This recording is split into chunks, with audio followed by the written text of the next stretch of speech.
setting things up. A lot of dogs are howling.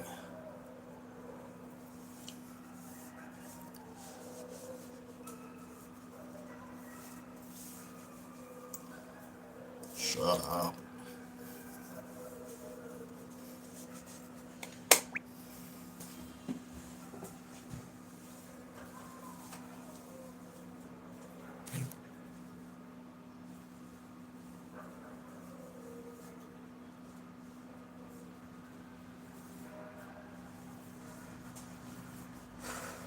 Let's get this over with. What the hell?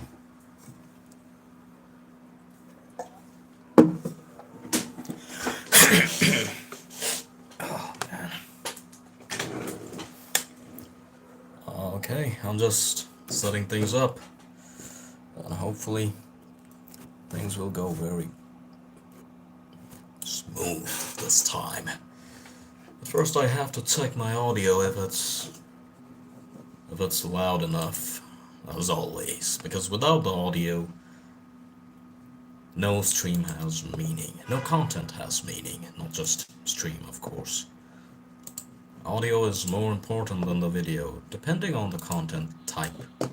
Like, if it's a cooking channel, you can just show the cooking without any... Well, I think music is important, even when you don't do any commentary. Let me just... I see two people already. I wonder who are they?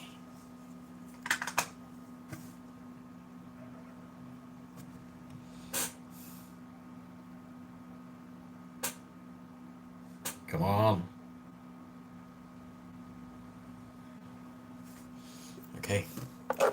Let me put my glasses on.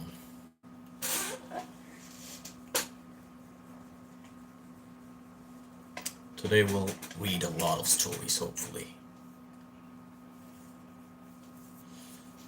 I wear these glasses to protect my eyes. It's not like I have any issues. I don't.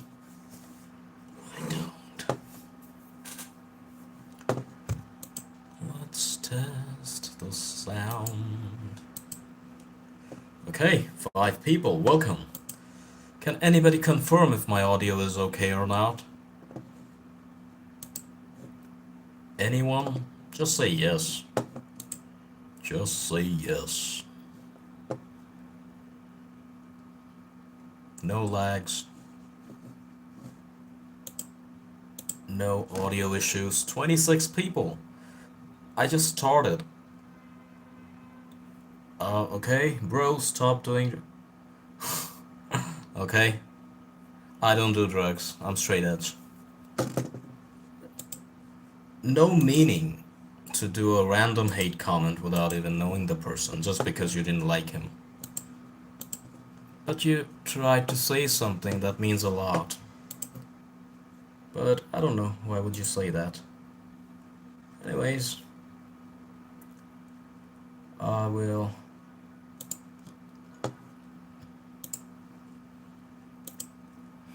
Okay.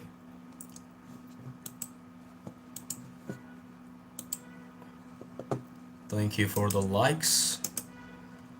Today the aim is to reach at least 20 likes, if possible. Already a lot of people liked.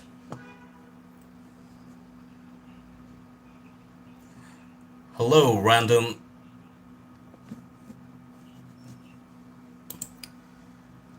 Random, just random. Hello, random. Welcome to my stream. So I'm going to read some stories today, as always, actually. While we chat, hopefully we're gonna have some good time. Before I begin, let me make a poll.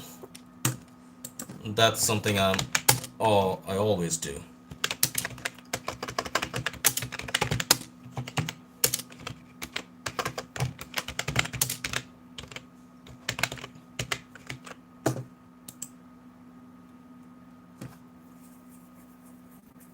Okay.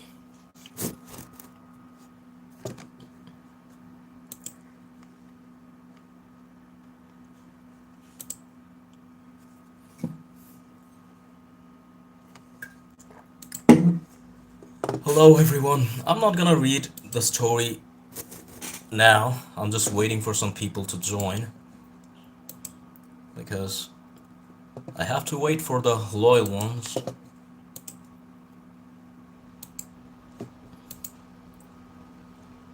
Six. Feels pretty great to see enough people. But there's a pattern. After an hour, they always leave.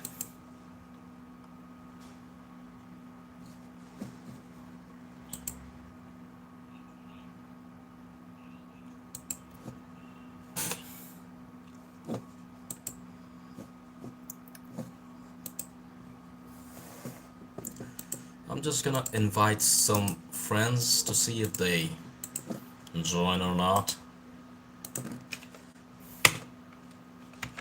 14 people. Wow.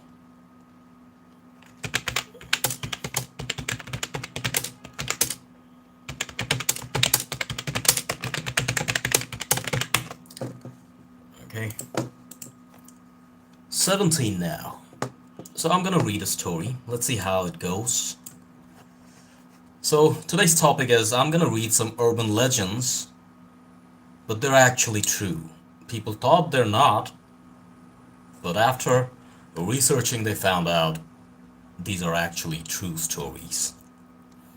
As you can read the title already, insane urban legends that turned out to be true. And it's not random, that's what I'm gonna read today.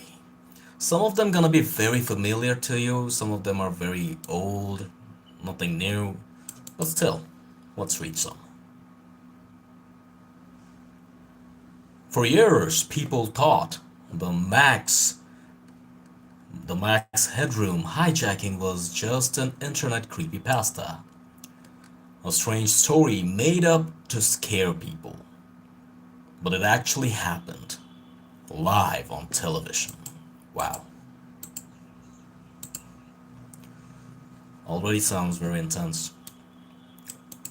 In 1987, viewers in Chicago were watched the news. Okay, it's written wrong way. Viewers in Chicago were watching the news. Check your grammars before writing anything. Okay. When the signal suddenly cut out, a person wearing a rubber Max Headroom mask, wearing on screen, standing in front of a moving, distorted background. The figure made random noises, strange gestures, and held up objects while static screeched in the background. 2 hours later, it happened again. This time during a Doctor Who episode, okay. This time during a Doctor Who episode of the show. The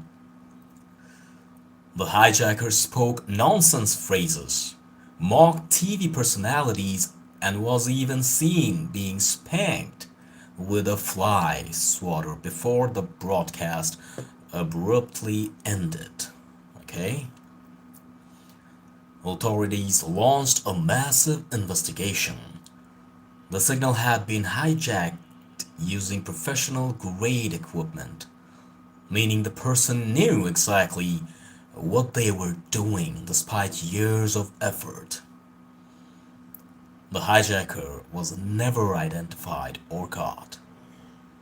To this day, no one knows who they were, why they did it, or how close they were to be traced.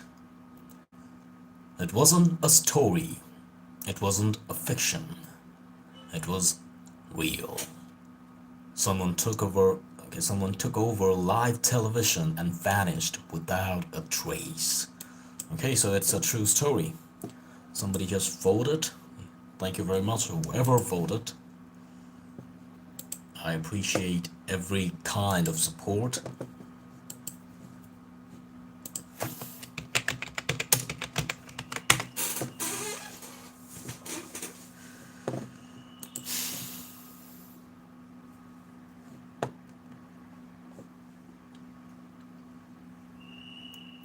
9 likes already. This this feels pretty great.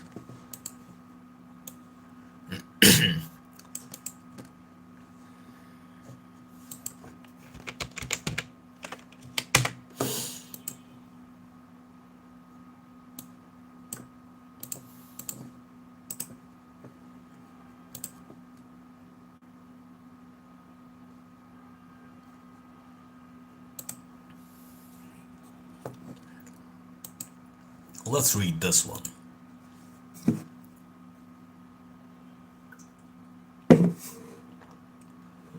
For years, people thought the Dyatlov Pass incident was just another exaggerated mystery story. So it wasn't? Let me see if they're actually speaking the truth or not.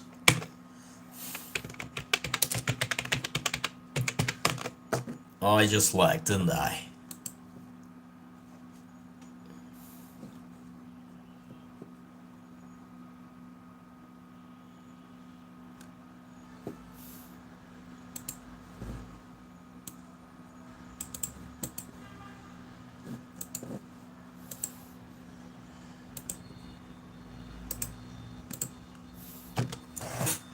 Hello, whoever joined, I'm just waiting for more people to join.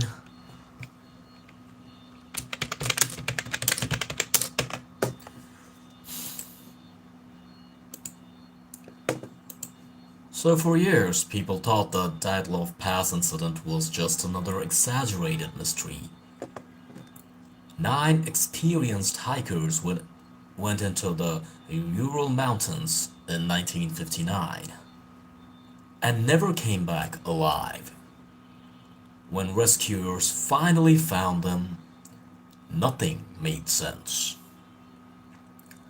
Their tent was discovered cut open from the inside.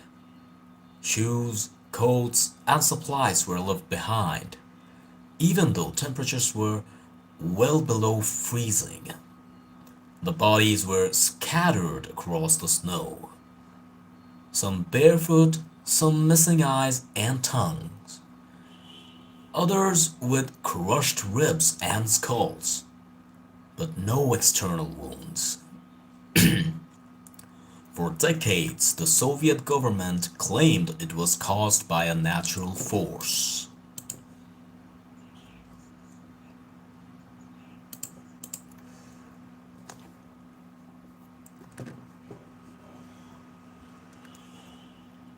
Natural force then sealed the case, but when files were reopened years later, investigators confirmed something shocking. The injuries were consistent with extreme pressure, similar to a car crash. Yet, there were no signs of an avalanche or struggle. Radiation was found on some of the clothing. Witnesses in nearby villages reported orange lights in the sky that night. Even today, experts cannot fully explain why trained hikers would flee their tent in panic and run into certain death. The case is real, the bodies are real, and the official explanation is still incomplete. Some mysteries aren't unsolved because there is no answer, but because the answer was never meant to be known. Interesting. I'm just reading tiny, basic stories before a lot of people joins.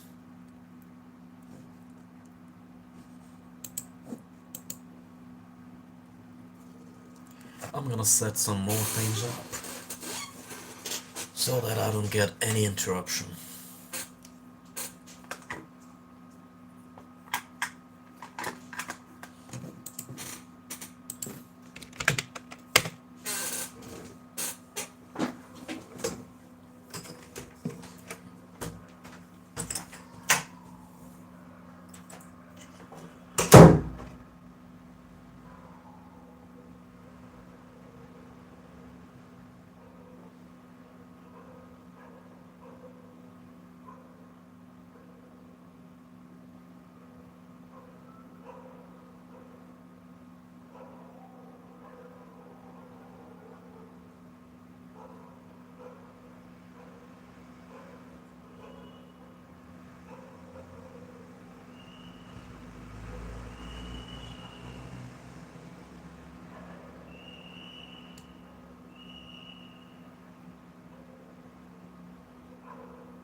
I wish I saw some more people by the time now.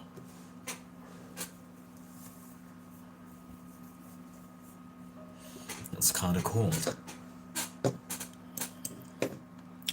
I just noticed one pattern.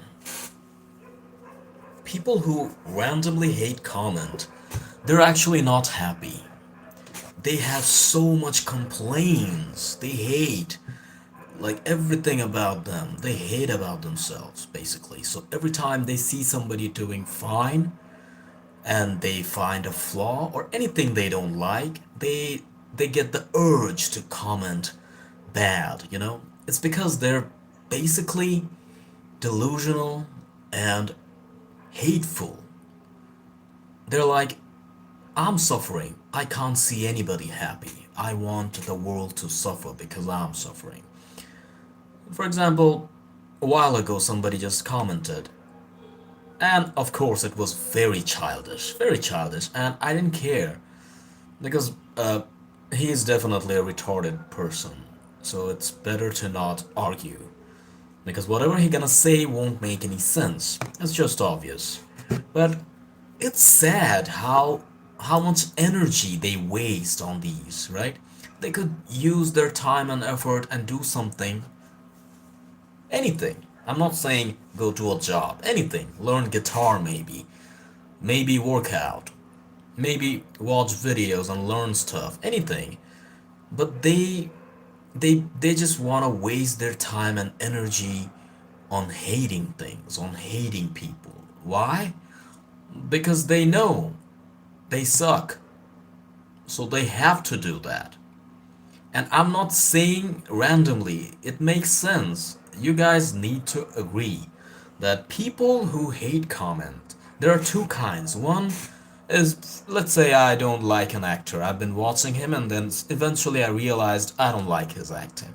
So I'm kind of a hater now because I found a lot of issues with him. Though that makes sense. But somebody just scrolling and found a video of some, like, let's say, watching videos on YouTube, and he decided to hate comment for no reason, just randomly, because he didn't like the way he looks, or he didn't like the way he talks, or he didn't like anything about him. But he got that urge to hate comment, and it's simple, because that guy has a very depressed, stupid life, and he doesn't know how to use his own brain to do good things. He can't do good things. Those type of people will never change. They think, since I'm having a bad day, and if I see somebody having a good day, I gotta do something about it. That type of urge, you know? By doing hate comments, they just feel better. You know, it's not even a theory, it's a fact. People who randomly enjoy hate commenting, they're they're basically doing it to feel better. And that's very sad. Very sad. Like they nobody liked them. This is just a fact. You can check somebody who's bullying you. Oh, okay. So somebody who's bullying you, go ahead and check their background. You will find that that very person is actually having a very bad life, and they're disliked by most of the people around them. And respect, they don't even know how it feels to be respected. I challenge you, you will never find a happy person bullying you. Never. Sure, you're gonna see some bullies acting cool, but that's just a mask they wear. Deep down, they cry. They know they suck and they know they're dislikable.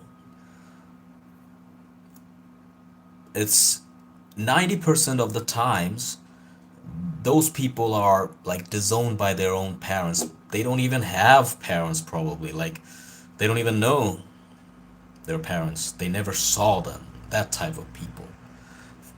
A person from a healthy family with healthy environment, they don't bully. So don't waste your energy, kids. Just do something better. Because it's not like you're gonna change the world. You can't even change your own life. How the hell your comment gonna change somebody's opinion? You don't matter. That's all I need to say. You don't matter and you have to understand. And just because you don't matter doesn't mean you have to give up. You have to make yourself better so that you matter.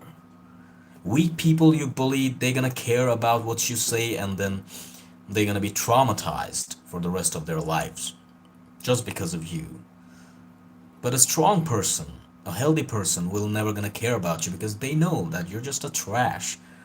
You know, you're trash. You have no value whatsoever, no matter what you do. Try hard as much as you can. Because remember, if you actually hate someone for their flaws, you're gonna have logic whenever you talk. And they usually don't have any logic. They're illogical. I wish I could curse, but I'm not gonna risk my stream using bad words.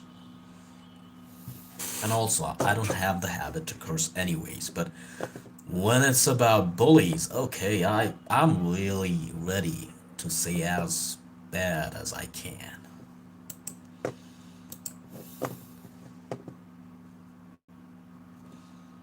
Because I really don't count them as humans. Literally.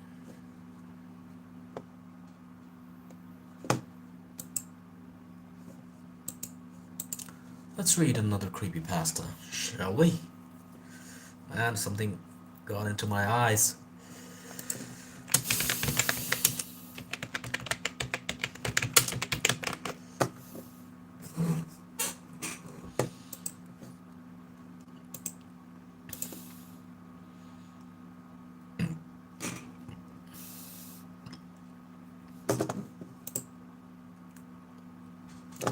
This is a very short one. I keep hearing footsteps outside my apartment door every night at 3:17 a.m. I check the hallway camera. Nothing there. Tonight, the footsteps stopped right outside my bed. That's when my phone buzzed with a motion alert from the hallway camera, showing me standing outside my own door. Pretty confusing, I actually didn't understand. Let me read that again. I'm not smart as you guys. Sometimes I need to reread things just to process it well. I wasn't even a good student back then. I kept hearing footsteps outside my apartment door every night at 3:17 a.m. I checked the hallway camera. Nothing there. Tonight, the footsteps stopped right outside my bed. That's when my phone buzzed with a motion alert from the hallway camera, showing me standing outside my own door. Pretty creepy, now I got it. 10 likes. That's amazing. 10 likes already, even though the chat seems pretty empty today, the chat room. I wish people were here to talk because it's not just about reading the stories, it's also about discussing, chatting about stuff, and have a good time. Israr, okay, I think I got a comment. Israr Samin. I don't know if I pronounced your name correctly, so I apologize if I said it wrong. Hello and welcome. I'm sure the 10th like was yours. I appreciate it, brother. So I'm reading stories, urban legends, creepypastas, but today's concept is I'm trying to find stories which are actually real, but people thought those are fake, you know? The concept is pretty fun to me. And let's see if I found any. So far I found two, and I already read them. I can reread because it feels like when I was reading them, nobody was here actually. 11 likes. I actually see one less. I think it's 12, right? I don't think it matters. 11, 12, they're almost the same anyways. So let's read one. So I just read this one. For years, people thought the Degloff Pass incident was just another exaggerated mystery story. 9 experienced hikers went into the Ural Mountains in 1959 and never came back alive. When rescuers finally found them, nothing made sense. Their tent was discovered cut open from the inside. Shoes, coats, and supplies were left behind. Even though temperatures were well below freezing, the bodies were scattered across the snow.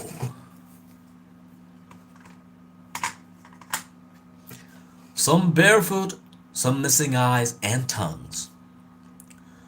Others with crushed ribs and skulls, but no external wounds. For decades, the Soviet government claimed it was caused by a natural force, then sealed the case. But when files were reopened years later, investigators confirmed something shocking. The injuries were consistent. Okay, I see nobody now. Am I lagging? No, I'm not lagging. I got 2 volts. Okay. So, where was I? The injuries were consistent with extreme pressure, similar to a car crash. Yet, there were no signs of an avalanche or struggle. Radiation was found on some of the clothing. Witnesses in nearby villages reported orange lights in the sky that night. Even today, experts cannot fully explain why trained hikers would flee their tent in panic and run until certain death. The case is real, the bodies are real, and the official explanation is still incomplete.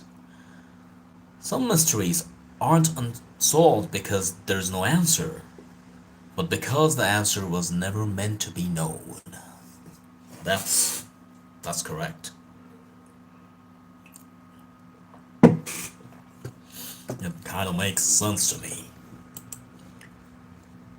Come on already, somebody join me and make the stream better.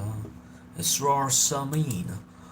So far you're here, so I appreciate it, fella.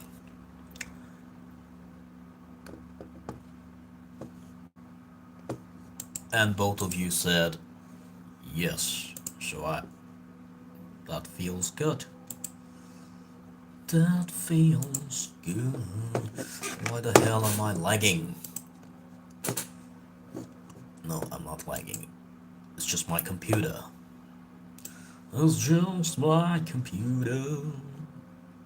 You probably heard about the Russian sleep experiment. It's a pretty popular one. Let's wait for some more people to join so that I can read it out loud with energy. I need energy. 12 likes. Somebody just joined, even though I see 0 audience. Makes no sense.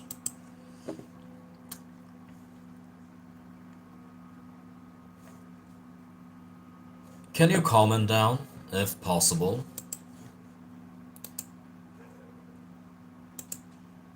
If possible, can you comment? I see, I think somebody just commented. Poop leak. Okay, poople leak. What type of name is that? Pooply leak. And then leaked, sorry. Pooply leaked. Okay, poop leaked in my photo here. Okay, whatever. I'm gonna call you Poop. Hello and welcome. I'm just reading some urban legends. urban legends that turned out to be true. Thank you very much, and it's it's interesting that you picked such a huge name. Uh, Kazi Shahadat and what? ADV Kazi, what are you saying, man? Just called Bangladesh. What? ADV Kazi Shahadat GTG just called Bangladesh. What do you mean, brother? But thank you. Thank you for joining and dropping a like. I appreciate it. If possible, do subscribe if you're into horror stories. Thank you from Bangladesh. Brother, have your country? What do you mean by have my country? Yeah, of course I'm from a country. You can... Hello. Okay, Geraldine is here. Thank you very much. I was expecting you. For some reason I thought you were gonna be here today. Yesterday, I don't think you were here. But it's okay. Hello, just hi and give you a like. I know you did. It's kind of obvious you always like my videos whenever you got them. Thank you very much. I was reading some stories and I read like 3 already when nobody was around, so it was kind of waste. But I'm about to read another one. I hope you guys are doing well. Okay, somebody just voted. 5 votes and everybody's saying yes so far. How you doing, by the way, Jolene? Feeling good? I'm gonna read a story about the Russian sleep experiment, and I think it's a pretty normal one. Brother night dinner. What do you mean, brother night dinner? Yeah, I did have my dinner. For decades, people called the Russian sleep experiment a fake creepypasta. I'm good, hope you are too. I'm doing alright, but depending on the likes, my mood gonna get better. I know it sounds very pity, but you know, life of a content creator, and you upload shorts too, so you understand that feeling very well. Even though you haven't uploaded anything recently, I'm not sure, I didn't check. Anyways, for decades, people called the Russian sleep experiment a fake creepypasta. Brother, happy my single life. Okay, good for you. Good for you that you're enjoying your single life. It doesn't matter what type of life you have. If you're happy with this, that's what matters. You don't have to follow what others say. I haven't done nothing yet. I will start soon. And I will join. Like, if you stream, of course I will join. Because I'm subscribed to you. I don't know if you know that. I'm subscribed to you. And no matter what you upload, I will drop a like and I will check them out. As always. Yeah, okay, that's great. We're fellow creators then. What most people didn't know... Okay, did I read that part? I'm gonna restart again. I apologize, I just got distracted a little bit. For decades, people called the Russian sleep experiment a fake creepypasta. Too extreme, too too disgusting to be real. It described Soviet researchers in the 1940s sealing prisoners in a chamber filled with an experimental gas that prevented sleep. No beds, no cameras inside, just microphones. Have you heard about this one, Jolene? I think you did. Or even if you didn't, it's a pretty interesting one. Because okay, so the creepypasta goes like this, that the Russian sleep, it's called the Russian sleep experiment, where the soldiers were not allowed to sleep for days. I'm gonna read that some other time. So it describes Soviet researchers in the 1940s sealing prisoners in a chamber filled with an experimental gas which prevented them to sleep. No beds, no cameras inside, just microphones. That was the experiment. Sounds pretty brutal. And we used to think it's a fake story because it sounds too horrifying to be real. I mean, it's not possible. It doesn't sound like a very realistic experiment. It sounds like it's something from a movie, but it's actually a true story. What most people didn't know is that the core of the story is actually real. They probably just modified it, exaggerated it, and that's it. But the core of the story is actually real. So, Soviet documents confirm that sleep deprivation experiments were conducted on prisoners during the Cold War. In multiple cases, subjects were kept awake for over 10 days using chemicals that prevents them to fall asleep. Stimulants and psychological stress, they were so stressed that even if their body was tired like dead, they were unable to fall asleep because their brains were always awake and they could never close their eyes properly. Several died. Others experienced severe hallucination, self-harm, and permanent mental damage. And these are all true. Yeah, you nailed that one. Now you recognized. They went bed in the head bed. Yeah, exactly. But I used to think it's a fake story, but it's actually real, they said. One report describes a subject tearing open his own skin while screaming that sleep would kill him. Another notes that survivors begged researchers not to end the experiment because they believed falling asleep meant death. And a lot of people said to kill them. The fictional story exaggerated the details, but the experiment was 100% true. Okay, that's pretty scary to be honest. I don't want to be that guy. Oh man, if you imagine this, it sounds very horrifying.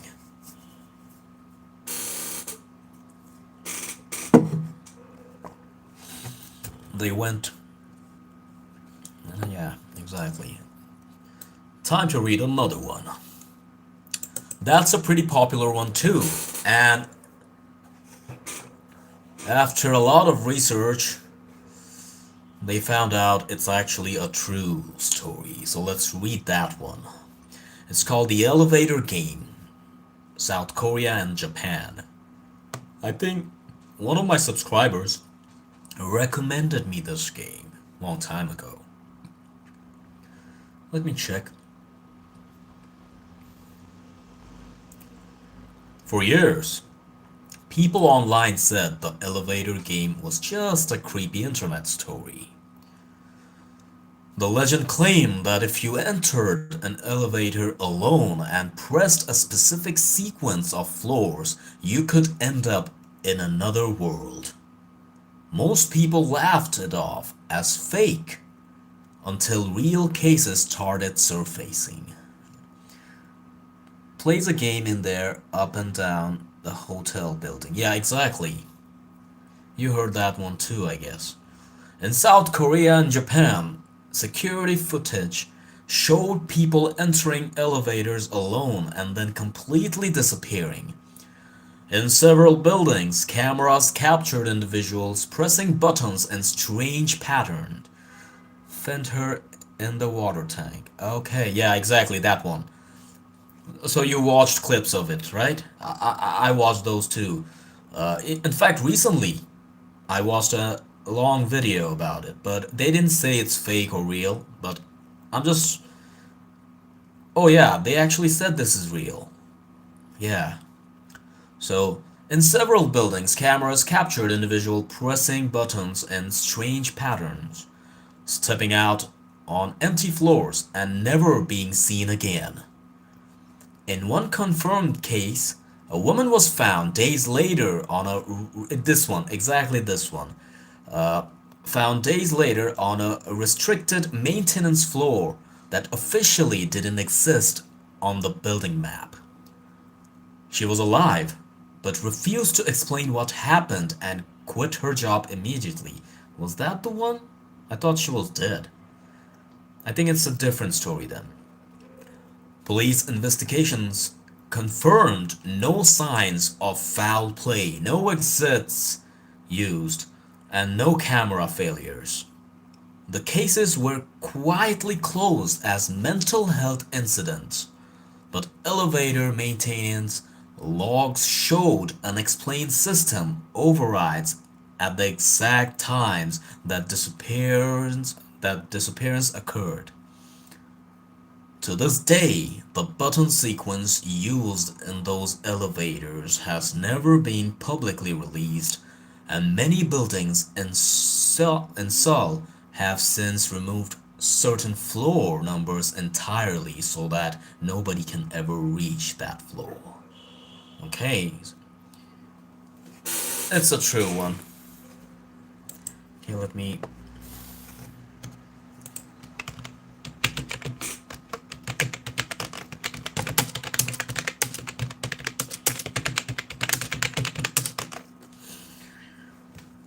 13 likes.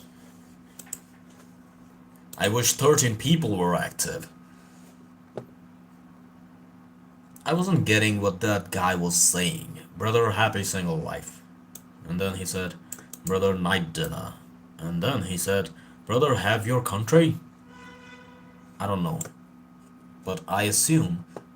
Yeah, I got 14. For some reason, I see one less always. And I know why. Because the 14th like is my own. And probably YouTube doesn't count it, so it doesn't show me that. Poop leak. Poop leaked. leaked my info. I'm not gonna read your entire name again. Hi again. You just said hi and then vanished. And then again you're here. Welcome. I hope I hope you enjoy your stay. Do you have any recommendations, Jolene? Any story that you know?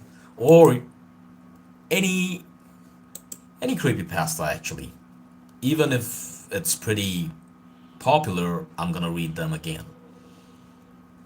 Or your personal spooky experience. Do you have any?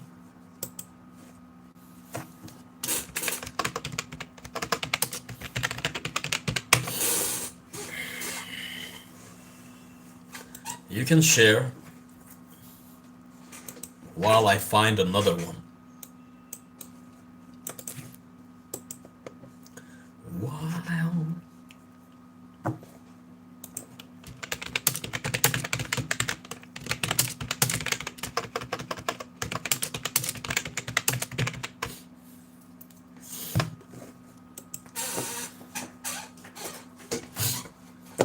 I seen a shadow and a ball of light in my house.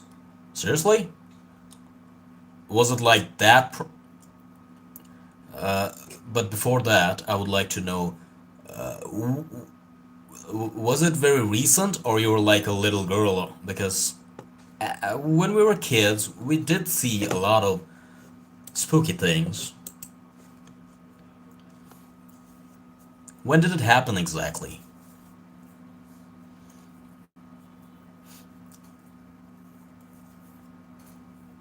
I did hear spooky sounds, but I never seen anything like that, ever. If I ever see, I'm definitely gonna film that out. Ball of Light 25 years ago, and Black Shadow was 4 years ago, so the Black Shadow one is actually a recent one. Are you sure that you actually saw a shadow? Maybe it was your own? Sometimes it can happen. Optical illusion.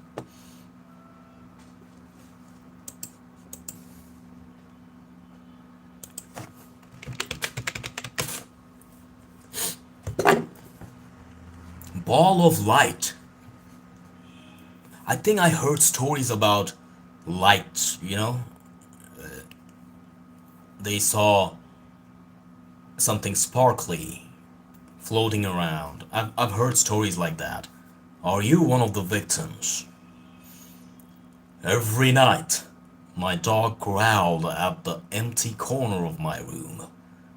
I laughed Until I woke up to a text sent from my own phone at 3 a.m. He can see me now. I didn't understand it. Yeah, I did. I thought that, but questioned myself. But I swear I seen it. I believe you. It's possible. Definitely it's possible. Anything is possible. A while ago, like when I just started the stream, because I talk about scary stuff, a random person said, dude, stop doing drugs. Like, imagine being so, imagine having such a sad life that you can't see people having fun. Just because we're reading scary stories doesn't mean that we believe every single thing. It's just a fun concept, right?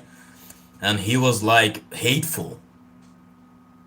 Do better, man. Don't waste your time and energy hate commenting. Do something what actually benefits you. And I'm sure nobody likes you, so you probably can't make any friends. But maybe work out. Learn to play guitar, piano, anything. Just do positive things or watch a movie. But no, you gotta scroll, and whatever you find stupid or you dislike personally, you gotta hate comment to change the world. You gotta change the world with your hate comments. You think you're so smart that your one comment can make people self-aware that okay, I actually look stupid. Like your one hate comment gonna make me realize using this filter is actually harming myself. But no, man. Some people just wanna have fun. Okay? Such a sad soul you are. You really think your comments got any value? You can't even change your own life and you try to change the world using aggression? Sure. I'm not 100% perfect. I have flaws. If you want to help, just point out the flaws politely that, dude, stop shouting. You can speak a little quietly and we still can hear. Or you can just say your opinion that, don't use this filter. It makes you look ridiculous. Then I would reply, that's the idea. I want to look ridiculous. Well, I have problems with people. I have a big month. I'm a straightforward person. I tell the truth. Yeah, you have to say the truth. That's different. Being very like straightforward is different, and being very random is another thing. Some people are very random, you know? They just wanna express, they just wanna unleash their anger. Basically, they wanna bully. Straightforward persons are actually very kind. I respect that nature. I respect that a lot because remember, a bitter truth is way better than a sweet lie. So I appreciate a bitter truth more. Okay, so I didn't understand this one. Can you explain? Every night my dog growled at the empty corner of my room. Okay? I laughed until I woke up to a text sent from my own phone at 3 a.m. It says, he can see me now. I really don't understand this one. I'm gonna write it down. If you guys understand, explain this to me. I have a big head, but my brain is probably too small. This one.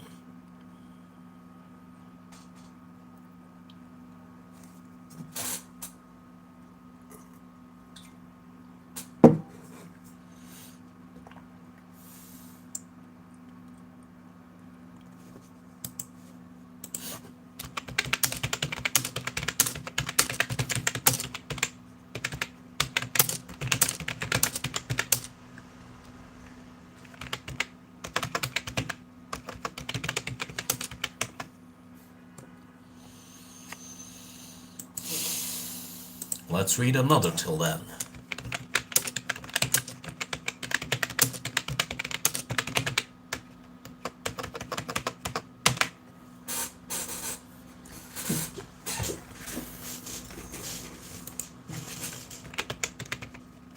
I know one that's pretty popular, and I'm sure, Jolene, you heard of this one. It goes like this. I took my daughter into bed and turned off the light. As I closed the door, she whispered, "Daddy, check for monsters under my bed." I looked underneath and froze. My daughter was there, shaking, and whispered, "Daddy, there's someone on my bed." It's a pretty basic one.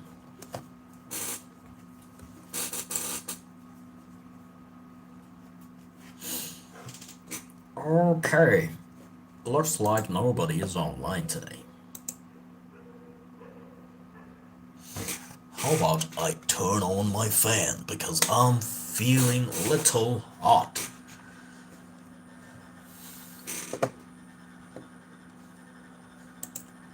Some stories don't make sense. So, did you understand this one? Every night my dog growled at the empty corner of my room. I laughed until I woke up to a text sent from my own phone at 3 a.m. 3:02 a.m. And it says, "He can see me now." It's pretty riddlish. It's pretty dreaming.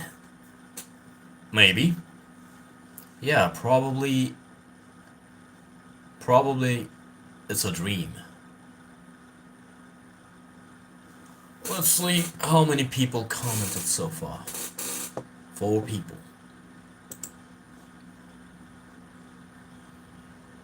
Yeah, dreaming. I got that first time. Let's read another one. But a longer story.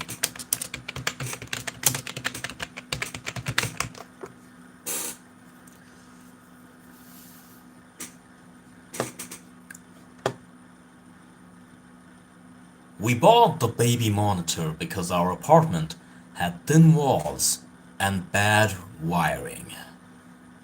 The kind of place where sounds traveled strangely. By the way, is my audio loud and clear? Jolene, can you confirm that? If I'm loud and clear if I talk this way? I don't want to yell all the time. Okay, thank you very much. So we bought the baby monitor because of our apartment had thin walls and bad wiring. The kind of place where sounds traveled strangely. Footsteps from above when no one lived there. Doors creaking on their own when the heat kicked in. Still, when our son Noah was born, we told ourselves we were just being paranoid.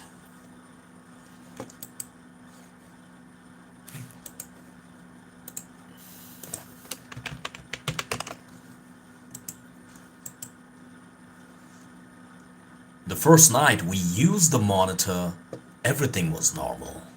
Soft static, Noah's slow breathing, occasionally a whimper before he settled again. Hello, Eleanor. So today, as you can see the title, I'm reading urban legends, creepypastas that turned out to be true. And I've read many so far.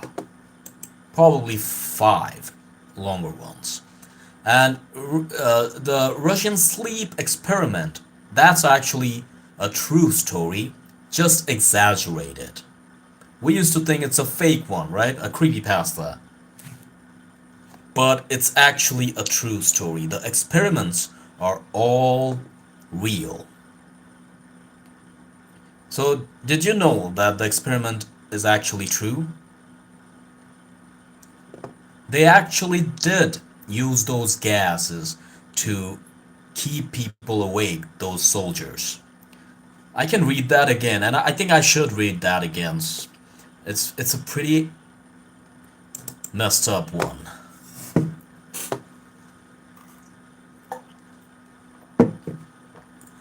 Jolene said hello to Eleanor. So I'm gonna read that again. My audio is loud, right? If you can't hear me, it sounds like it can't be real. I know, I'm gonna read that out now. Tell me if you have any audio issues. For my streams, I don't use my microphones because sometimes things can get messy. Or should I actually use the wired one?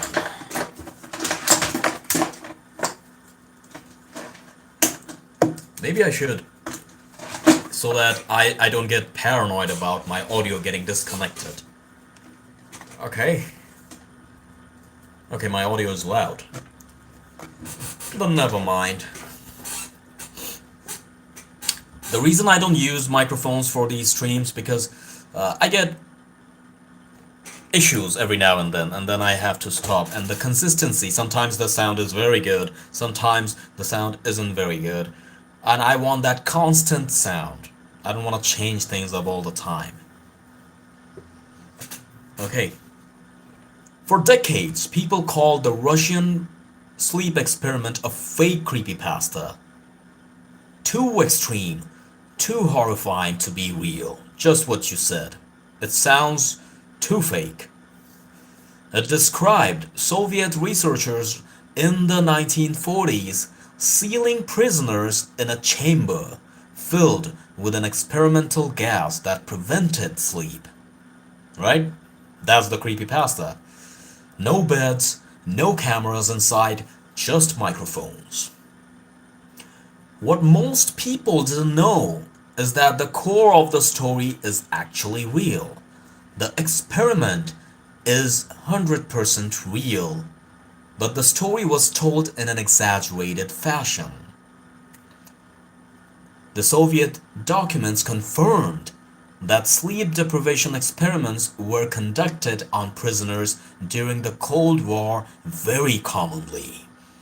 In multiple cases, subjects were kept awake for over 10 days using chemicals, stimulants, and psychological stress. Several died. Others experienced severe hallucination, self-harm, and permanent mental damage. One report describes a subject tearing open his own skin while screaming that sleep would kill him. Another notes that survivors begged researchers not to end the experiment. They wanna stay awake forever, otherwise they gonna die. And they destroyed their skin very brutally that it was impossible to show. And the fictional story was exaggerated the details. That's it. But the experiment was all real. Yeah, so the experiment happened. It's just the creepypasta made it very brutal, and of course they created images, but that actually happened. That very iconic image of that, I'm gonna show. You definitely know that, but still.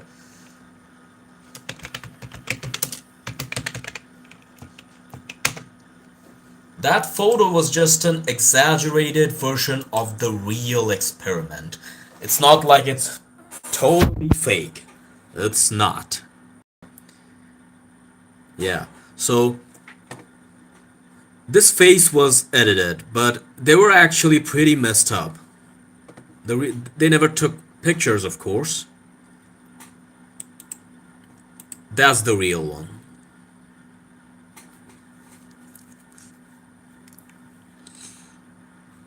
Yeah, a lot of people have seen it. So their faces turned like this, not this. This was just an exaggeration. But still, imagine the pain.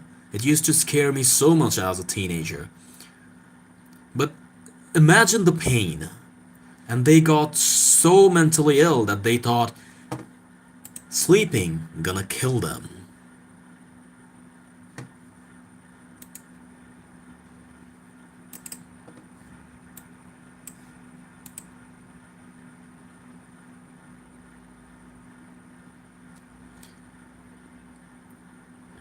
I just... No, of course not. Shut up. You're not the victim. You ain't the victim, man.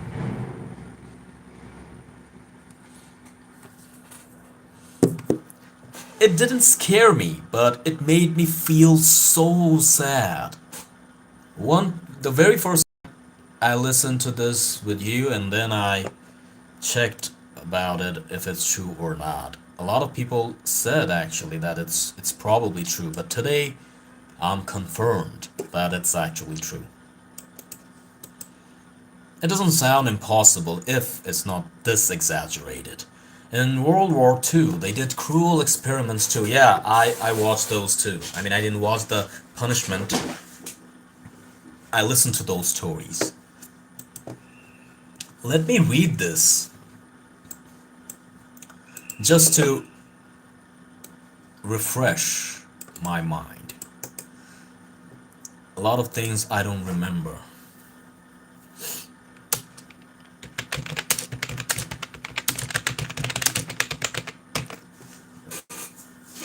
Let's have a recap. 15 likes. I need 5 more. Hey. Okay, my Turkish friend is here. Small kid. I'm gonna keep calling you kid, as you preferred. So let's read The Russian Sleep Experiment, a very old and a very common story. The word kit sounds like a kit, not cat, like kit, box, you know? Makeup kit. In the late 1940s, shortly after World War II, Soviet researchers conducted a classified experiment using 5 political prisoners. Hey, I have an idea. A story. Do you have a story? Then I inspire you to share with us. Let me read, and then I'm gonna read the Russian sleep experiment.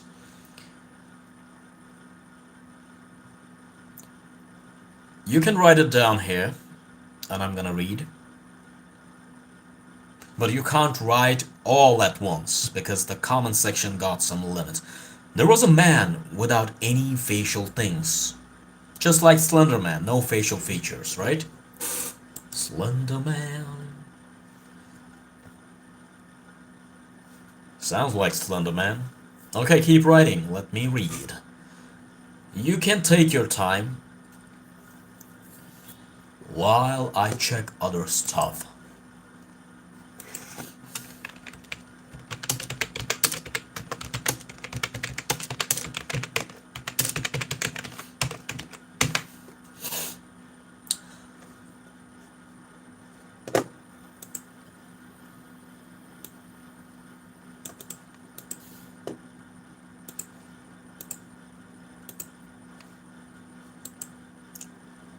That's an actual thing. Okay, so you're not sharing a creepypasta or anything. That's an actual story. So there was a guy without any facial features. Someone got destroyed from radiation and he turned into an urban legend. Okay. If that's real, it sounds very brutal, painful, and spooky, of course. 7 votes and 100% people said, today I will get 20 likes. How interesting is that? It happened in Japan. You don't remember the name, but yeah, it's interesting. If you could tell me the name, I would actually research about it. Okay, go ahead.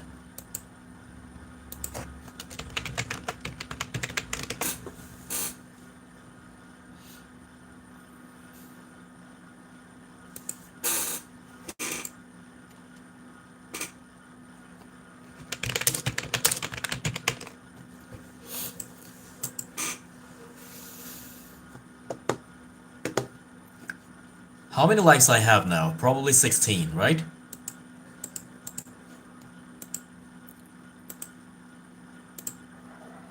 Yes. 16.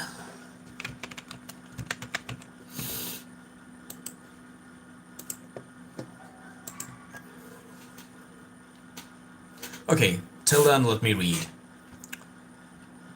In the late 1940s, shortly after World War II, Soviet researchers conducted a classified experiment using 5 political prisoners. The prisoners were offered their freedom if they agreed to take part in a 15-day sleep experiment. 16, you said. Oh, like 16, right. So, okay. So they offered a contract basically. If they participate in this experiment, they will be free. That was the idea. And that's why they agreed to it. Okay. But with one condition.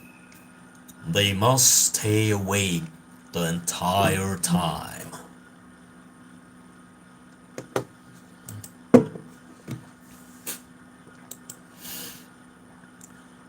The experiment involved a sealed chamber filled with a mysterious experimental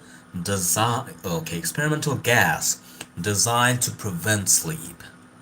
There were no cameras inside, only microphones, since cameras of that era couldn't function in low light for long periods. That makes sense.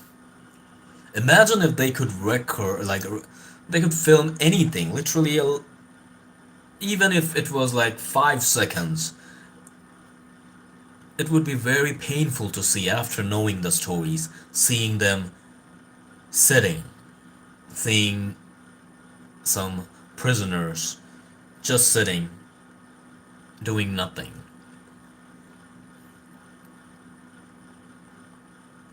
The chamber had a thick glass window, so researchers could observe the subjects at all times. Okay? The prisoners agreed. The first 4 days passed without incident.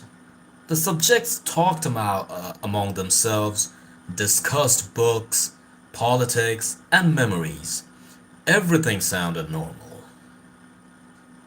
Sounds so sad. Imagine being one of them.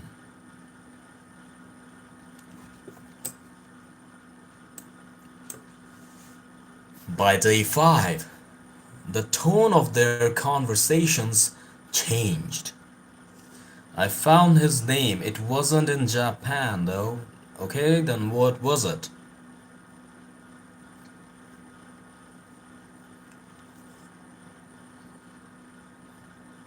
By day 5, the tone of their conversations changed. The subjects began to show signs of paranoia. They complained about the gas. If there was no who can stay awake, okay, let me see. From here it's easy to read. If there was a who can stay awake the longest challenge, I would be the first one to fail, okay? Yeah, that makes sense. I would last at least without any hard work, without any struggle. I can't last 3 days because that was the max I tested on myself. When I was a teen, no, not teen, when I was younger basically, I did that and my max was 3 days. Day 4, I started to struggle. Now, if I do that again, I'm not gonna be able to do it for 3 days because I'm out of practice, you know? It needs practice. Like your brain, your body needs to adapt. It's like working out. When you work out for a while and then stop doing that, and again you go, the lifting feels little harder. Then you get used to it again. This is what it is. Okay, that's crazy. Yeah, I know. I also realized when I'm like walking, the sleep goes away. I can last longer if I walk. And if I stay sad, think about sad stuff. Music also helps. Now I'm gonna be Like, I'll probably fail day 2. Anyways, but if I practice, I'm sure I can do that for 3 days again. By day 5, the tone of their conversations changed. The subjects began to show their signs of paranoia. They complained about the gas. One prisoner started screaming non-stop for hours. His vocal cords eventually tore and he was unable to talk anymore. But he continued screaming anyways, silently, his mouth opening wide while no sound came out. Okay, Raymond Robinson. Let me check. Raymond Robinson. Raymond Robinson. Sounds like a normal middle-aged dad type of person. Raymond Robin. Green Man. Yeah, I know this story. I have a video. I mean, I have a short about this one. Yeah, the Green Man. And they even showed him in The Simpsons. Yeah.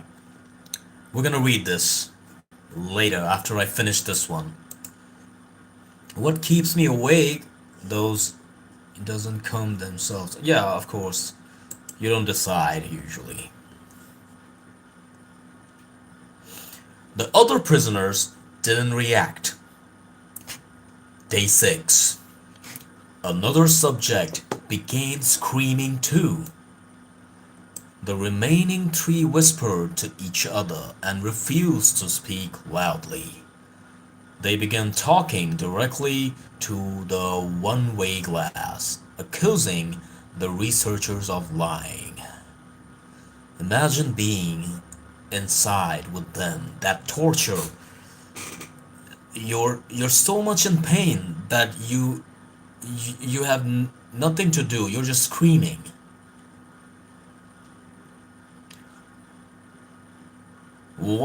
On day 9, one of the prisoners stopped screaming and died immediately.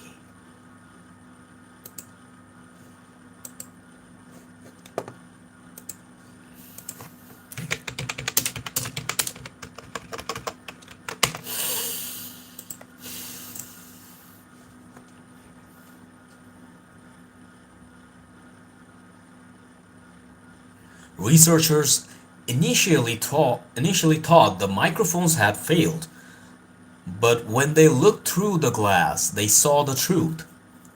The prisoners, some of the prisoners were dead. Their body unnaturally still. The remaining 4 continued sitting beside the corpse as if nothing had happened. They lost the sense of emotions. That sounds more sad to me. By day 10, the researchers attempted to communicate. Confirm you are still alive. They shouted. Confirm you're still alive, prisoner. They ordered through the intercom. One of the prisoners replied calmly, "We no longer want to be freed." Imagine this. So paranoid that they think if they get freed, they're gonna die. The researchers panicked. Military officials were called in. The experiment was scheduled to end early. On day 15, the gas was flushed from the chamber. Nothing happened. The prisoners didn't move. When soldiers finally entered the chamber, the small room smelled very bad. The smell of rot hit them immediately. One prisoner was dead, another was barely alive. The survivors looked wrong. Their skin was torn open. Their organs were exposed. They had eaten their own flesh. One man had ripped out his own eyes. Another had torn open his Another had torn open his abdomen and arranged his intestine. I think it means there's a typo.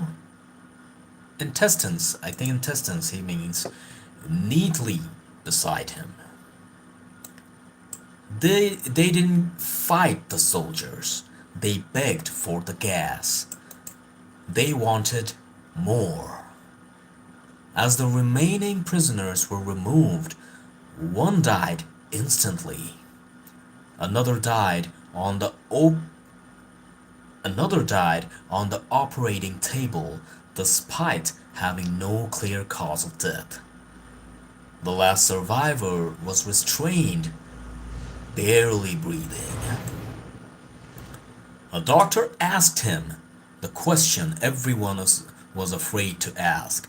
It reminds me kind of that movie Martyrs. Remember, Laura? It happened like the situation was like this. The last survivor was almost dead, but not exactly.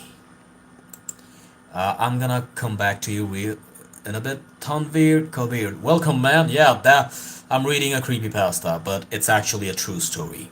Just exaggerated way people read them. Okay, where was I? So a doctor asked him, the last one, the final guy, basically. A doctor asked him the question everyone was afraid to ask. What are you? The prisoner smiled. What was left of a smile? So the prisoner said, we are you. We are what wakes you we are what wakes when you fall asleep. We are what you silence when you close your eyes. It makes no sense. I'm gonna write that to you. So this is the final guy says.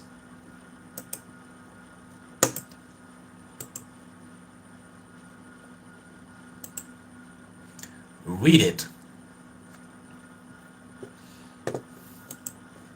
We are you. We are what wakes when you fall asleep. We are what you silence when you close your eyes. Makes no sense. The doctor, shaking, shot him. Huh? The doctor shot him? As the prisoner lay dying, he whispered his final words. So, finally, free. The room fell silent. The experiment was never repeated again. Yeah. He has extreme PTSD probably, definitely. You know, when I listened to that story for the first time, it was creepy, of course. But now that I know it's actually a true story, they just exaggerate it. For example, Titanic. That incident actually happened. The stories we saw, those were exaggerated, made up. But this experiment happened. It actually happened. Or add some colors to their room. That's just cruel. Absolutely. Man, they probably, I don't want to be very offensive.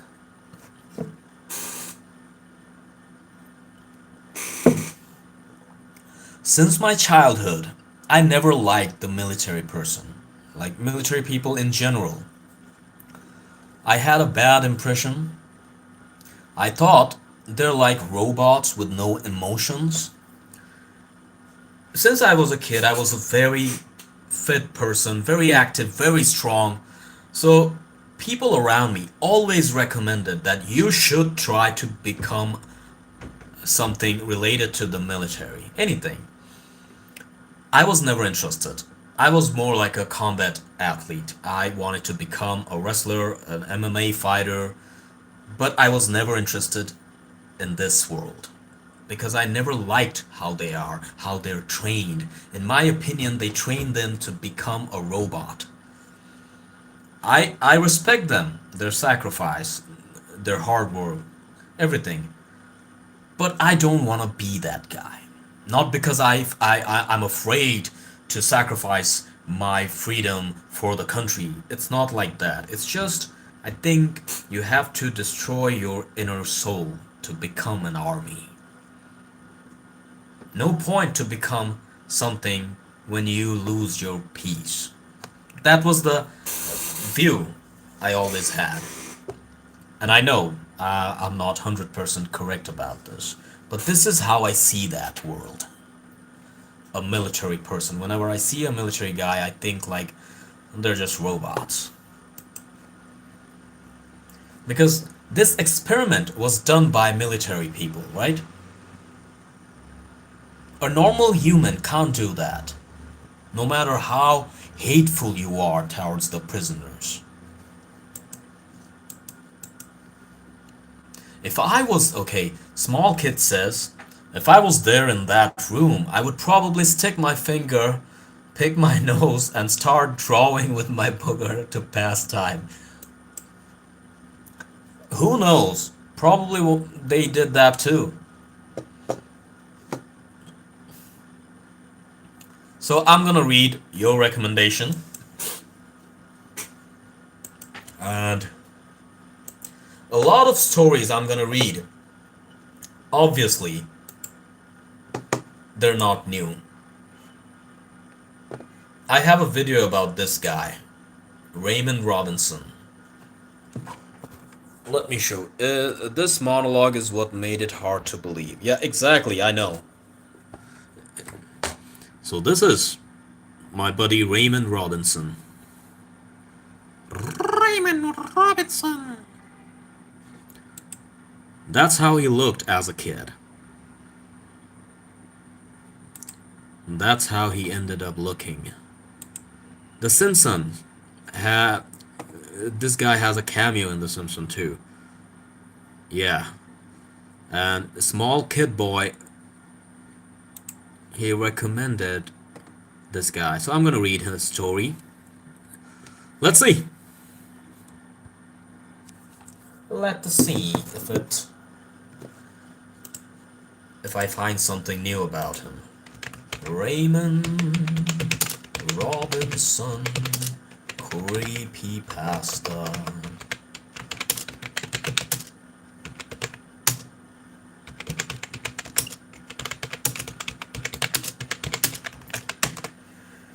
Are you ready?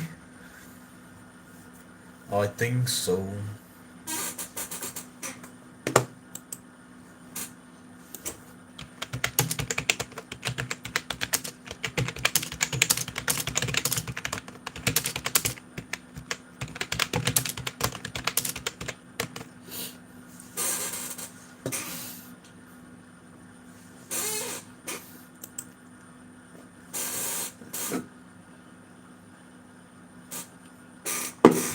Dude, my wisdom teeth are coming out. And I feel like I'm getting lobotomized from my jaw. Lobotomized. Wisdom teeth is coming out. How do you know? Did you check? Like, sometimes it's just a toothache. Your gums are hurting. It can happen. By the way, you know how many teeth I have? 34. And that's why my jaw is pretty wide. It's wide for a reason. 34 teeth. I'm gonna check again just to be confirmed. Not now. It's gonna be weird. But last time I checked, I have 34 teeth. Why do I feel proud of it? It's literally silly.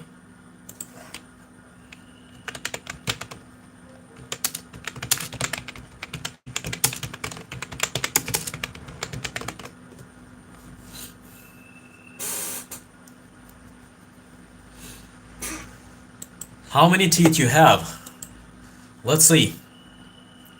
Small kid, Eleanor.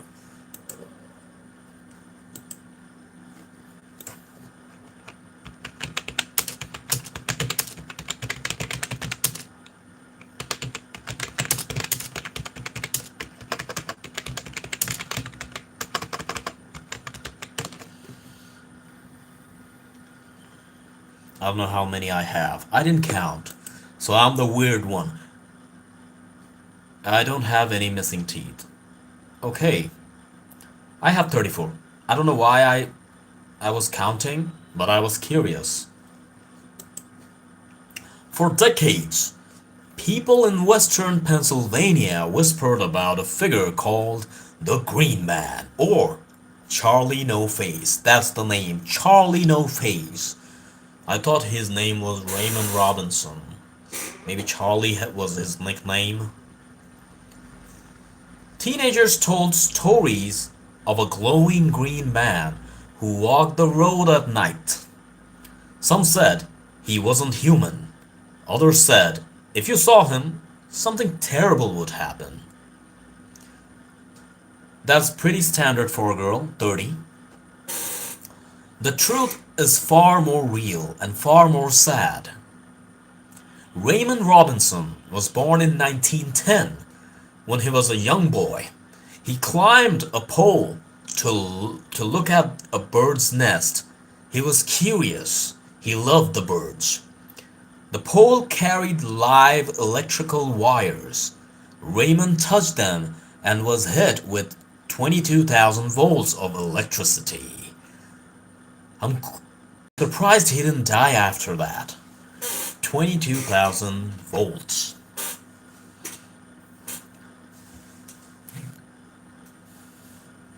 He survived, which was a miracle.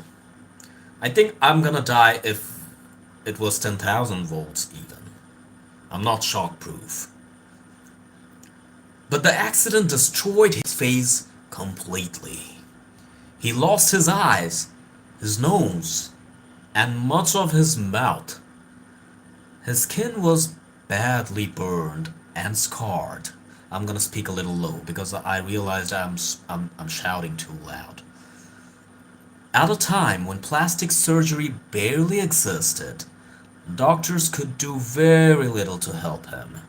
Well, God was letting him get a second chance. Yeah, exactly.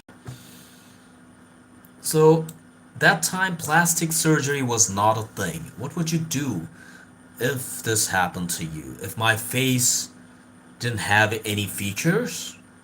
I would cosplay like Slender Man.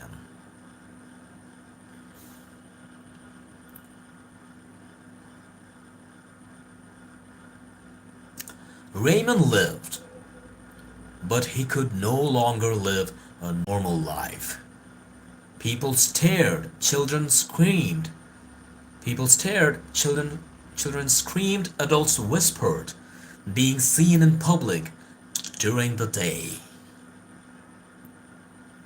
caused panic. So Raymond adapted. He began taking long walks at night because he was depressed. During the daytime he couldn't because people would get scared of him. People would get panicked. So he picked the night time when the roads were empty and quiet and nobody would able to see him. He did that to escape the reality. He walked miles along Route 351 and nearby highways, using a cane to guide himself since he couldn't see clearly. He used to have a cane always. That's when the legend began. Drivers would spot a figure on the roadside with a severely disfigured face. Headlights reflecting off his skin sometimes gave him a greenish tinty glow, possibly from burns from the burns or from the chemicals used to treat his cars. So he got a greenish effect. It illuminated. Stories spread fast. Each retelling made him less human. People started to describe the story as very creepy, as if he is very harmful, and then he started to have a bad reputation. He's a ghost. He glows in the dark. He attacks cars. He destroys cars. He kills the children. None of it was true. He was just a depressed man with a disfigured face, picked a lonely night to walk because that time he could only be himself, avoiding the people. That's all. Raymond was gentle. People who actually met him said he was polite and calm. Some teens would stop to talk to him even after they get to know him. He posed for photos even, except cigarettes or beer, and then continue his walk. He never threatened anyone. In fact, he used to make people calm down, saying he's not a danger. But the legend grew louder than the human. Some people loved to troll him and create a bad reputation of him just for fun. Eventually, the roads became too dangerous, traffic increased, fewer people believed the truth, Raymond stopped walking at night and lived quietly with family members, and he was able to walk during the daytime freely. He died in 1985. Today, many still tell the story of the Green Man as a horror legend, but actually was a sweet human being with a depressed life. But Raymond Robinson was never a monster.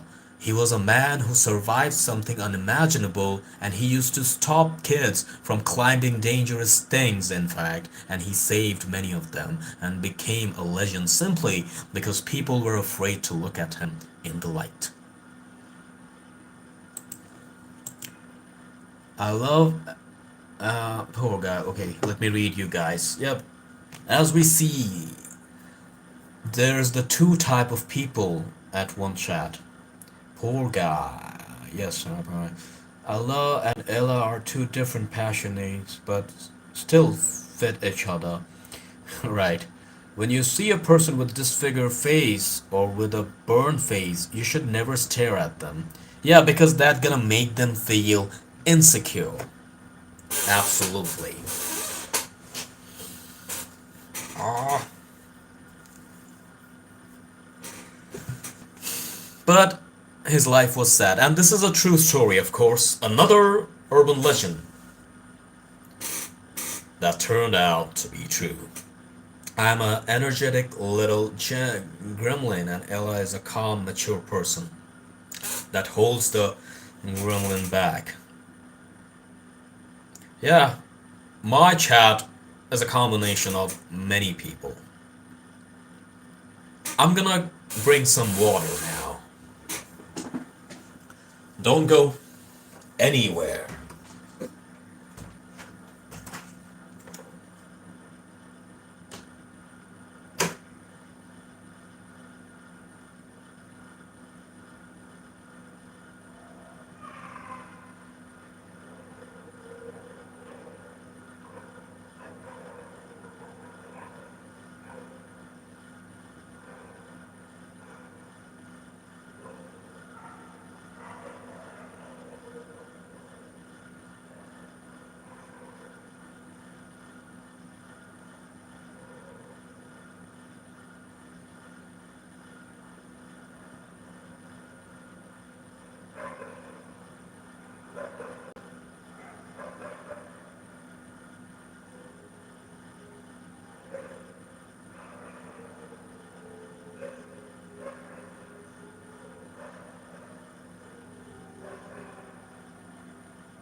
I'm back.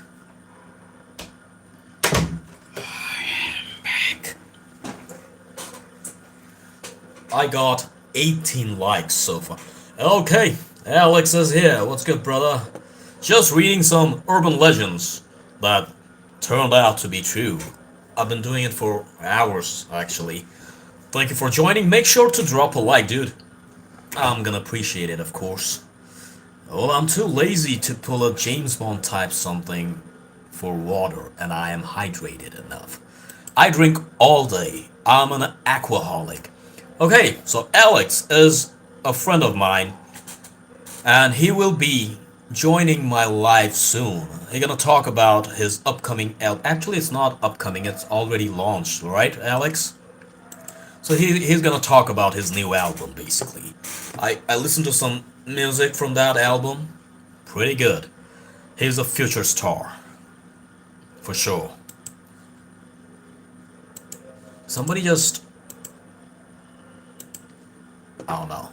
It was a false alarm. Yeah, so we're gonna talk about it. I really love to promote people, because why not? Even though people never promote me. Okay, time for the next story. I may not have a brain, gentlemen, but I have an idea. Share your idea. I'm always open to listen, whatever you guys have to say. How many likes? Probably 18, right?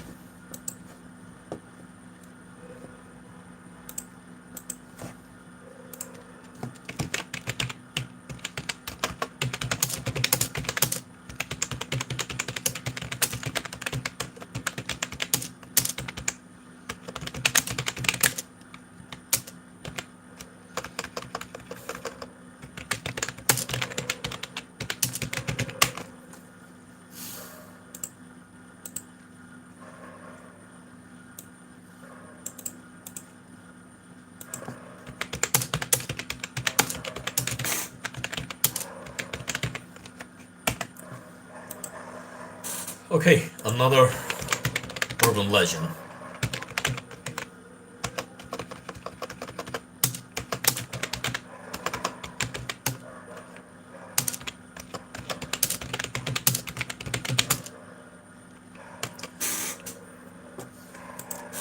Turn your phone to the screen, close the filter, and open something scary.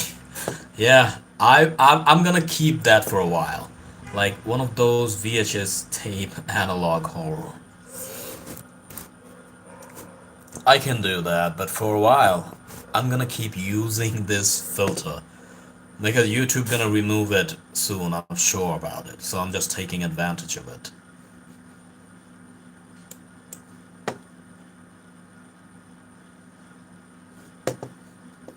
In fact, I was watching a video last night about a Japanese analog horror. I love spooky stuff too. Okay, time for another story. Are you guys ready? It's called The Bunny Man of Virginia. Sounds familiar? Even if it is, I will read it anyways. I will read it anyways. Then I cannot sleep with my door open for a week.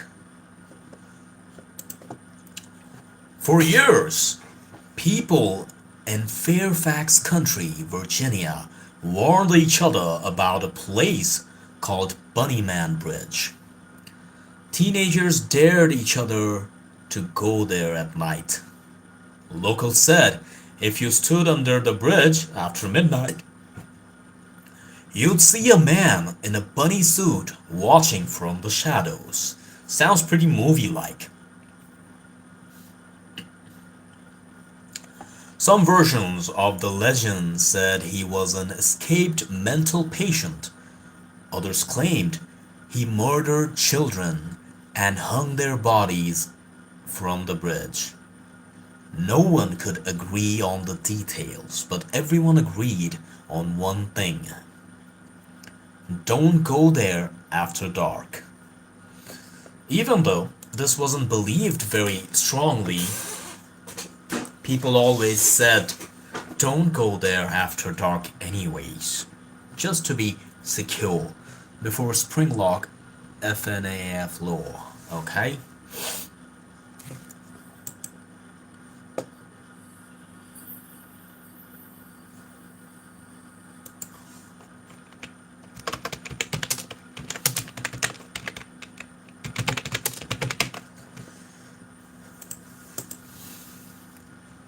The real story begins in the early 1900s when a nearby mental hospital was shut down. Prisoners were transferred by bus. According to the legend, the bus crashed near the bridge. Two inmates escaped into the woods. One was found dead, the other vanished and became the Bunny Man. Got that? Yo, Tony, welcome, man. I know you probably liked it already. I just got your text. Thank you for joining. Good luck with your work. Oh, I think you're back home, right? Yeah, Tony is actually a friend of mine. We played Pokemon together. Just one like away. So I got 19 likes.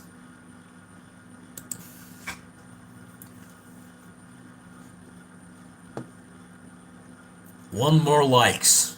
One more like. Just one more. Okay, where was I? So the real story begins in the early 1900s when a nearby mental hospital was shut down. Prisoners were transferred by bus. According to the legend, the bus crashed near the bridge. Two inmates escaped into the woods. One was found dead, the other vanished and became the Bunny Man. Okay, that's pretty clear. For decades, that was believed to be the truth, but here's where the legend gets disturbing.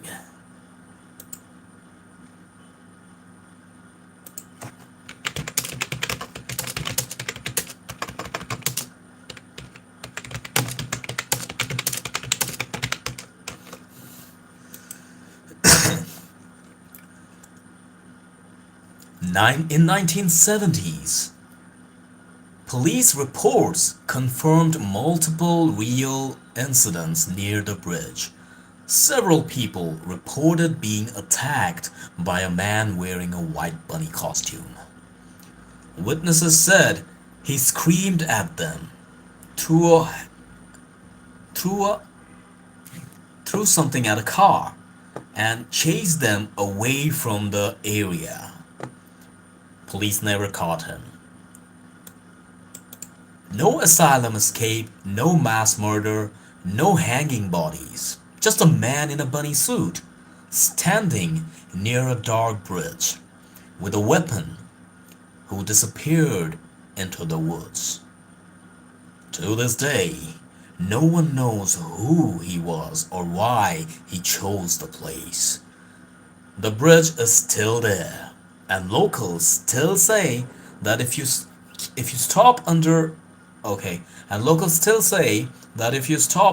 it at night, you'll feel like someone is still watching you from a distance, even when there's nothing there. But this feeling was shared across the area and everybody could relate to it. Okay, I don't know if it's scary, but definitely it got some spooky vibe, but it's not that scary, is it?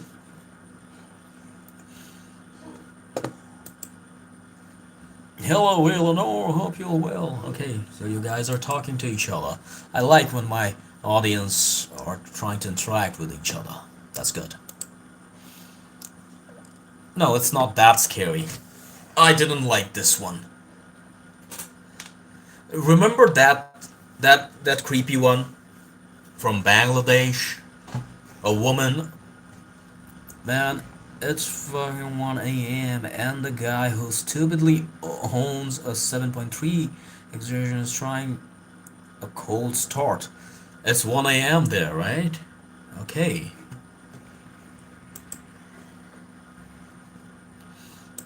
I kind of want to read that story again.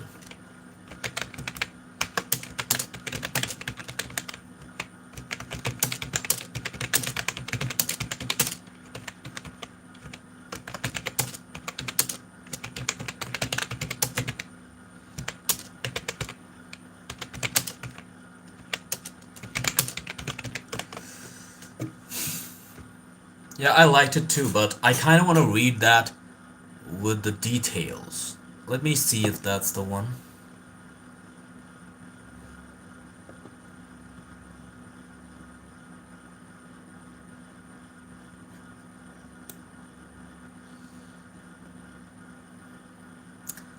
Ah, okay. I don't know if that's another one or it's the exact story I found yesterday.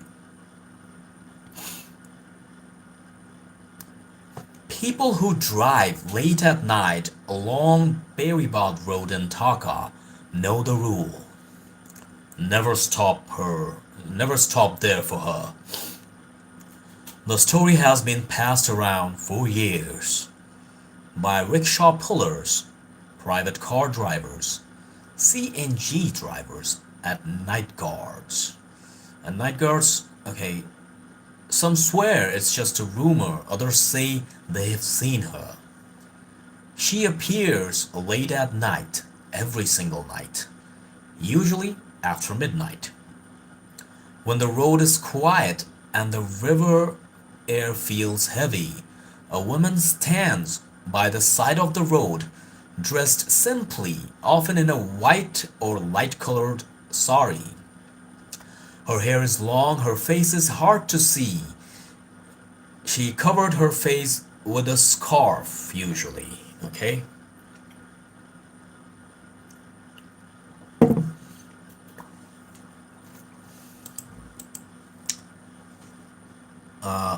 Did I miss anything?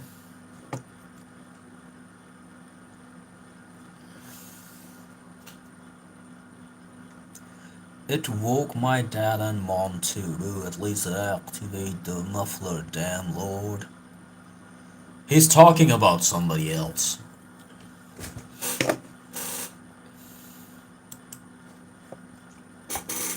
She appears. Okay, I read that already. She raises her hand and asks softly, "Brother, can you give me a lift?" I think it's a different one. Drivers who stop say she never looks threatening. Her voice is calm, polite, and normal. If you let her into the car, she sits silently in the back seat. She gives an address, but it's always vague. Just ahead, near the bridge, I'll tell you. She keeps saying just ahead, and they never reach the address. As the car moves forward, the air inside grows cold. The driver may notice something strange in the mirror, but she has no reflection. Some say her face looks wrong, smooth, pale, emotionless. Others say her eyes are empty, like she's staring through you instead of at you. If the driver turns around to ask her again where she's going, the back seat is empty. That's a different story, I think. In some versions of the story, the driver doesn't notice right away. They keep driving, and she keeps saying, "just a little ahead." Then they hear breathing close to the ear, or her hand on their shoulder. Okay, it's a similar one, but not the exact one. It's just written differently. Those who panic and stop the car often find scratch marks on the doors the next morning. Older locals say the woman died years ago in an accident near Berrybod, hit by a speeding vehicle. Oh, okay, hit by a speeding vehicle and left alone on the road. Others say she was murdered and thrown near the embankment. No one agrees on the detail, but everyone agrees on this, that she only asks for help. She never forces herself inside, and if you stop, you invite her, only then things get creepier. She never follows. That's why, late at night, drivers speed past anyone standing alone there. They never stop. Because some lifts don't end at a destination, they end with someone following you at home. I don't know anything about cars. Oh, he was talking about cars. Oh, I think with the big head I look pretty muscular.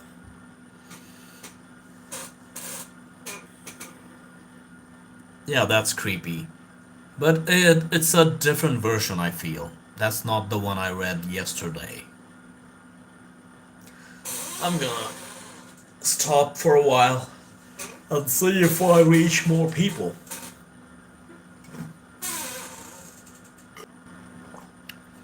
I think I buffered, right? I lagged a little bit, just a little bit.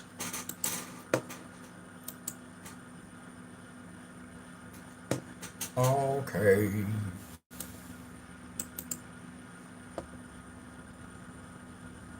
Man, imagine being one of those drivers.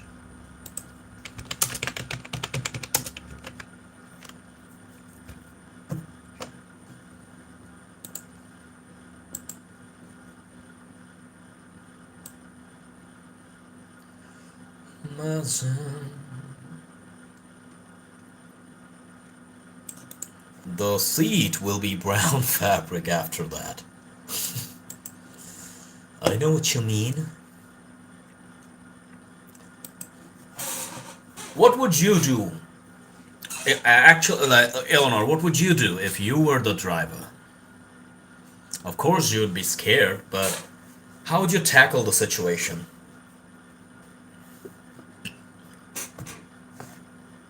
I wouldn't stop. I would keep going. I think I would do the same. I would keep going till I reach, but the story describes that you never reach a destination. It's like a loop, U-turn. So there's no end. I actually don't know what would I do. I wouldn't pick up a stranger. Yeah, that's the solution. Never pick up a stranger, especially when the street looks so dark and empty, nobody's around, and somebody's asking for a lift. Usually, it's not very secure. Like, even if ghosts don't exist, of course they don't, they can harm you. They can steal your car, in fact. Anything can happen. It's dangerous no matter how you describe it. No matter how to save the stranger. I would only pick up strangers if it looked like they're being chased. Yeah, that makes sense, but what if they trick you this way? Like, I'm in danger, please save me. It can happen, right? I think we watch these in movies where they act like they're in danger, but they just trapped you. Yes, sure, it could be a trap. Also, it's not necessary for you to go to those places where the streets are often empty. I think that's where crime happens usually. Well, that's when the Mr. Blicky comes in, okay? Who's Mr. Blicky?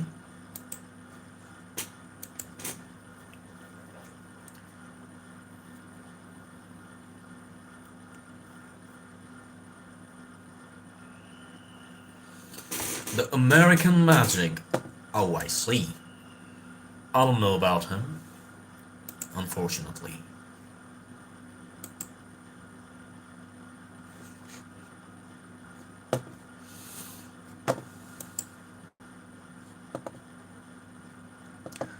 I could just call the police. Yeah, that makes sense. You could just call the police.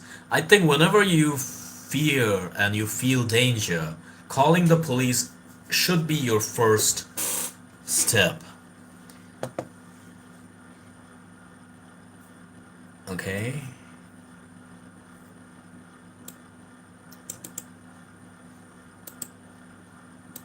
I just need one more like, and I'll be happy.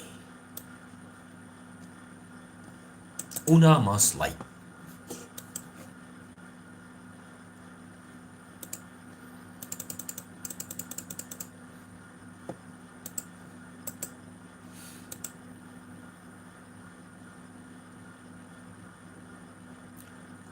Un me gusta más. Okay, that makes more sense. Un me gusta más. Un me gusta. Me gusta means I like, right? Gusta means like. Gustar. Un me gusta más. Okay. My Spanish is very broken. But people still gonna understand what I'm trying to say. That's how we say it though. Yeah, I get it. I wasn't sure how to say like, even though I knew like is gusta. Un means flower in Turkish. Say something in Turkish. Let's see if I can read it well. But you probably say it like un, right? Like Arabic un. Un me gusta. Un me gusta más. Un me gusta más. We say one like more. We say one like more. Okay, but más is also more. See that? I got it. Even though, I don't know, I had no idea. I just assumed it. It's probably like Arabic. Un. Un. You just type G, but I'm sure it's not the traditional English G. It's probably Turkish G, and it's pronounced as un.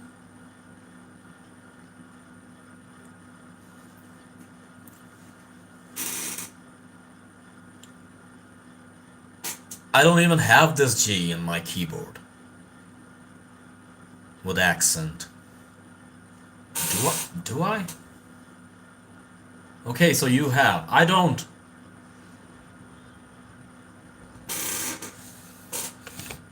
I have just traditional G. No, it's soft G. It's like G or G.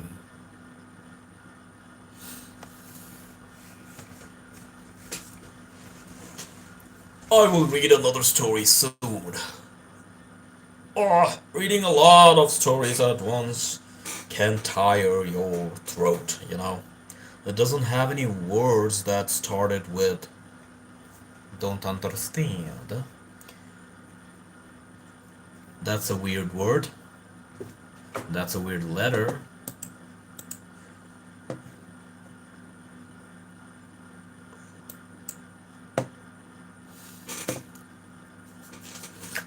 In my phone, I long press the G and many options show up. Yeah, but I never noticed this G. I'm gonna check that out later. And I see 5 people now. I wonder. Okay, see that? They left.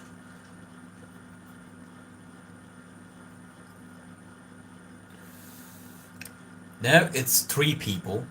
One is me, other is Eleanor, another one is Kit. I can't even read what you said, but I'll try. Urdu ya. I know. However, I'm gonna read, the pronunciation won't be accurate because letters are different for every language. Urdu ya gelme. Gelme. Urdu ya gelme karar verirsen ben rehberlik rehberlik yapa bilrim. What does that even mean? I hope I didn't say a bunch of curse words. Yapa bilirim. Yapa bilirim. Urduya gelim. What does it mean? Yeah, that's what I asked too. Urduya gelmeye karar verirsen ben. What? Oh my god. Ben rehberik yapa bilirim. You read so well, did I? I wasn't expecting it at all. Let me try one more time. Orduya gemeliya karar verirsen ben rehberlik. I just don't see the L's and I's very nicely because the texts are so compressed. When you type L's and I's together, it gets confusing, you know?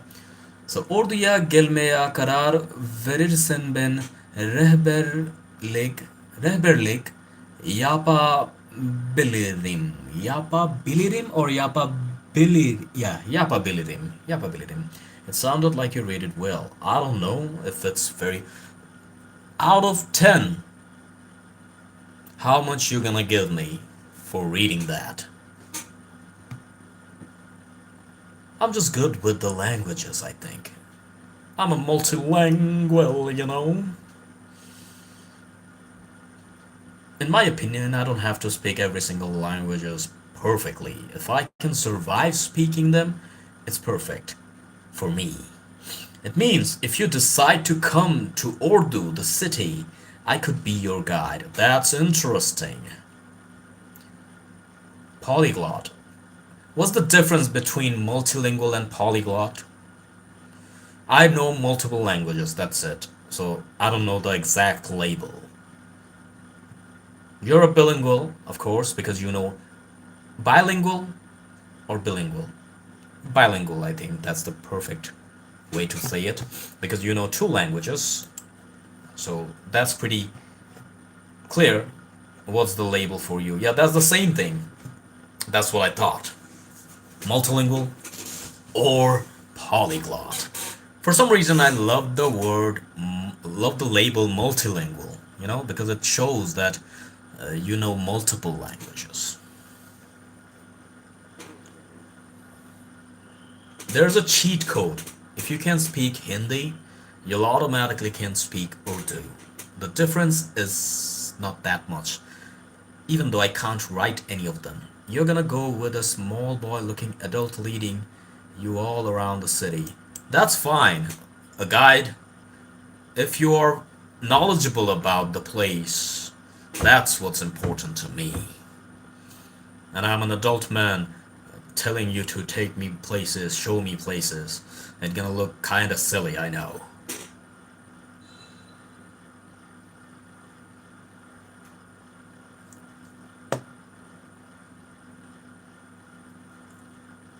You know, when I started the stream, somebody randomly said something mean which makes no sense.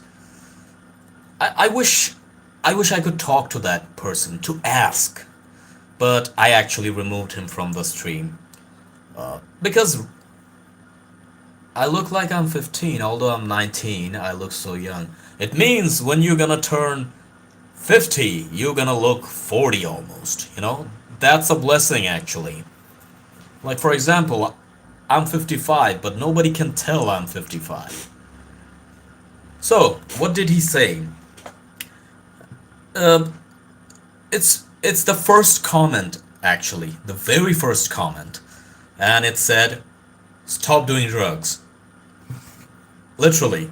So I think he said that because of this silly filter, or because I was reading a creepy story and he thought people need to believe it to enjoy it. Like we enjoy scary stories. So he thought maybe maybe I see things and I'm believing them.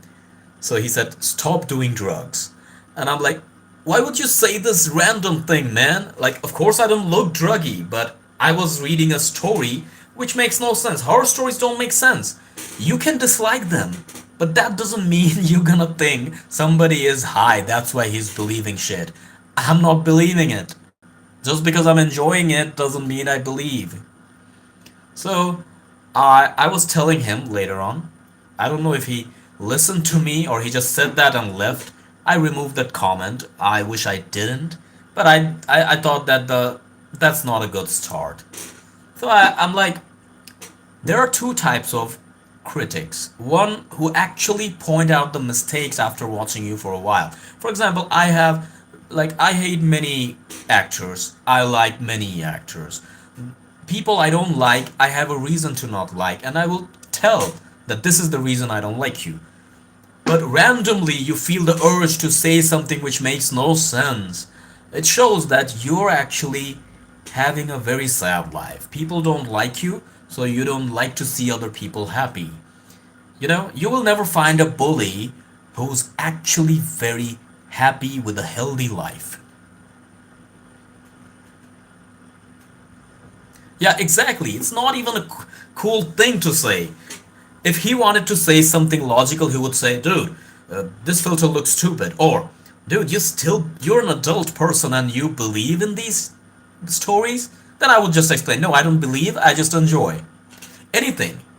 Like, whatever your issue was with me, you could just specify that topic, right? Instead of saying, uh, stop doing drugs.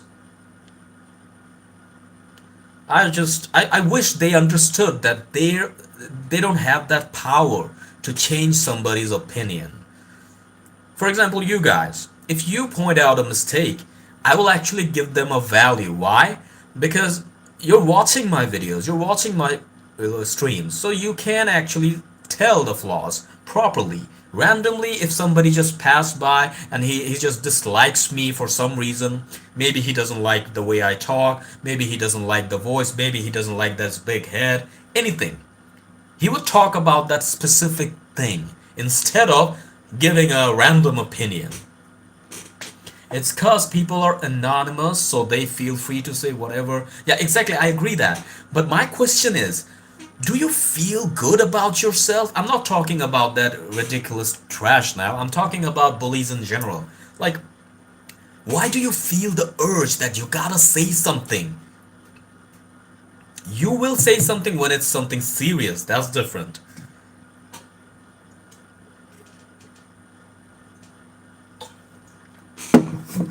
But if something is not that serious and you feel like judging the shit out of that person, it talks about, like, it says about yourself more than the person you're criticizing. Probably he was doing, yeah, I think, Horon, what is Horon? A Turkish folk dance related to the Black Sea region with Snoop Dogg over the clouds. But I'm 100% sure that very guy was a high person. He was doing drugs. No doubt about that.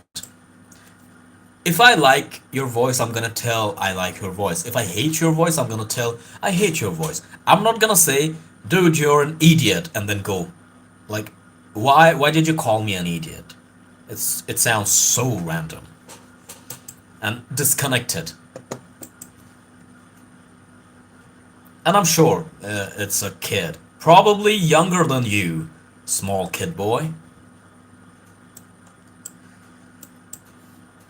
Yeah, absolutely. I can tell you, I can guarantee that that guy wasn't healthy in the head. Now, maybe he's crazy, maybe he was high, maybe he was drunk, I don't know, but he's not a healthy person. And and I know they will never stop doing that because it just feels good, you know? It makes them feel energetic. Like, today I roasted 3 people, and that makes me better than those 3 people. Nobody likes me, so I try my best to like myself doing these. The energy and time they spend on crappy stuff like that, I wonder how well they would do if they tried to work on themselves. Work out, learn an instrument, write something, read something, watch videos, do anything which makes sense, which gonna help you. These won't help you. You won't be able to change anybody's life. You won't be able to change the world through your negative comments because you don't even have the power to change your own life. So stop doing this immature behavior. And that's another story if a person like that was next to me talking shit randomly without a logic. Verbally, I would try to roast, but if they act stubborn, I would punch the shit out of their head. Not punch, I would kick the shit out of their heads. But because they're cowards, they would never talk like that in your face. They're just keyboard warriors. They're keyboard warriors for a reason because they know they're so weak, they're so stupid. In real life, they can never win a fight or an argument. or probably one of those people that are old, or one of those are extremely religious and probably scream the name of Jesus at random LGBTQ streams. Another thing though, old people, they judge a little differently, you know? They're not gonna say stop doing drugs. They're gonna say boring things, boring way. The way they say things are really boring. Religious people are annoying. I know that. I'm not judging every single religious person, of course. I mean the extreme ones, you know? The one who's trying to say religious stuff every single time they open their mouths. You know, that type of people. One time I saw a comment and I see those often, but one time I saw specifically a girl was posting a picture of herself. She was covered. She wasn't even wearing too exposed way. Like the outfit was pretty normal. And somebody called her names and said she will go to hell just for that, as if she was doing a pornography thing or anything. I was like, relax, dude. She's wearing casual outfit. The quality of our community fell down after the pandemic and the lockdown. I don't know. Hateful religious people. Yeah, maybe. Hateful religious people who act like members of a cult. Cult members, I think they're very easy to manipulate, and they can easily join cults because they're delusional being already. If you tell them something supernatural, they're gonna believe it. People got weirder during the 2020 and 2022. I don't know. People seemed weirder. Like every single year, you're gonna find a different type of weird person in your life. It can happen. But the world was weird always, in my opinion. But maybe it's getting weirder, or it's because we're getting older. We see things more clearly. We see their flaws much more. You know, the fog is getting clean. So we're seeing things much more fresh way. We understand the dirt better. More people get into extremist ideologies. Yeah, for example, toxic masculinity. It's glamorized, literally, nowadays. And I think people are more insecure than ever. There are two types of insecure people. Like, I'm insecure too, and I'm sure you guys are as well. But one kind of insecure group is like, they just feel sad and they wish to be better. And another type is like, another group is like, they want to push others down, they want to attack people to feel better. They channel their insecurity by beating others mentally, by insulting them, bullying them, uh, giving mean comments, stuff like that. They always have a negative opinion about you, you know? They're toxic insecure people. Maybe they should have a label, because whenever we talk about insecure people, the bad ones, it feels like we're talking about the general insecure population. I rock colorful stuff in public like they're trophies. I see. Insecurities are normal to have, but how you channel it, what makes you a good person or a bad person. The way you talk describes what type of human being you are.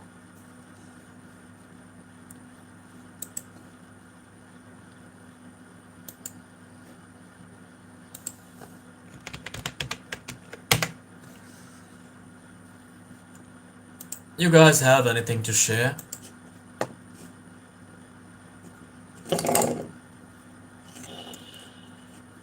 No, there's nothing wrong. I don't know who came up with this, that colorful stuff is not that manly. Who says that anyways?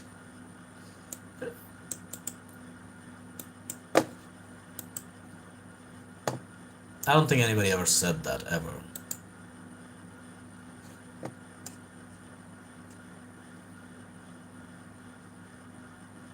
Once an old person asked why my nails were painted blue. Okay, it's about your nails. And I said, I just wanted it that way. Okay, that's the difference. An old person will randomly talk about your looks. A young person will too, but they will have different style. Now I didn't hear how did he say it, but yeah, they have certain styles. They have a pattern, you know? Because after saying that, they're gonna try to guide you. A young person won't guide you, they're gonna curse you and leave. That's the difference. Yeah, keep being you no matter what other people say. Whatever makes you happy, do that. Yeah, man, they're getting adjusted. Whatever makes you happy, do that. But don't waste your time and energy like on them. Don't think about them. People who criticize you, people who judge you, don't think about them. And don't argue with them.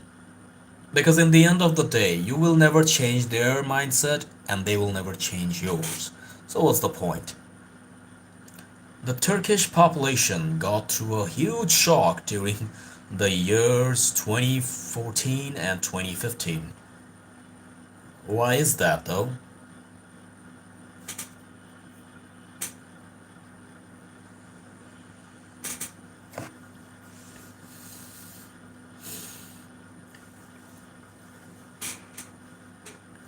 We didn't have internet during the 2000s, as my dad told. Internet was not that common during that time in general. United States had that since the very beginning, but it was still not that common. So it's not like you were very behind. Yeah, PC cafes, I know that. But 2000s, like even for example, YouTube. They invented YouTube around 2005, and it was a dating website basically. And then eventually it became a video streaming platform. So uh, it's not like Turkish people were that behind. They were a little behind compared to the United States. Of course, we were all behind. Yeah, the US had everything from the beginning. Exactly. I'm just waiting for the like number 20. No people had no personal computers until the. Really?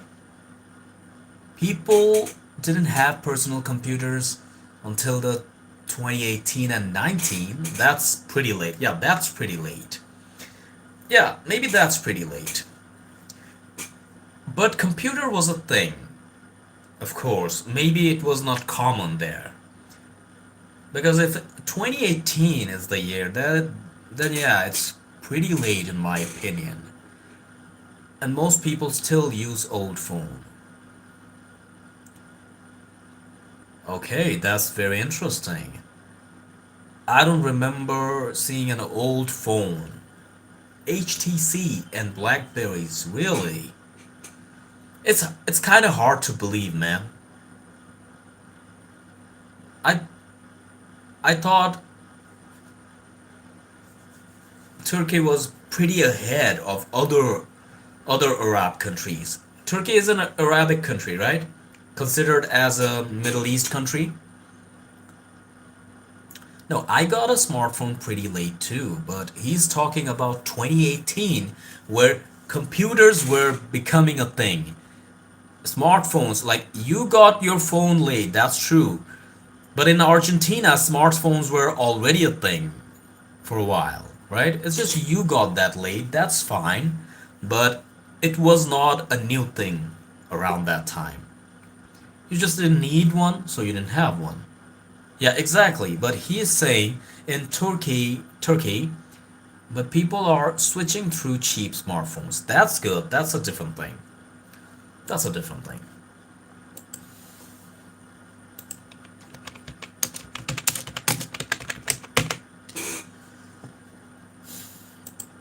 Where do you live exactly in Turkey?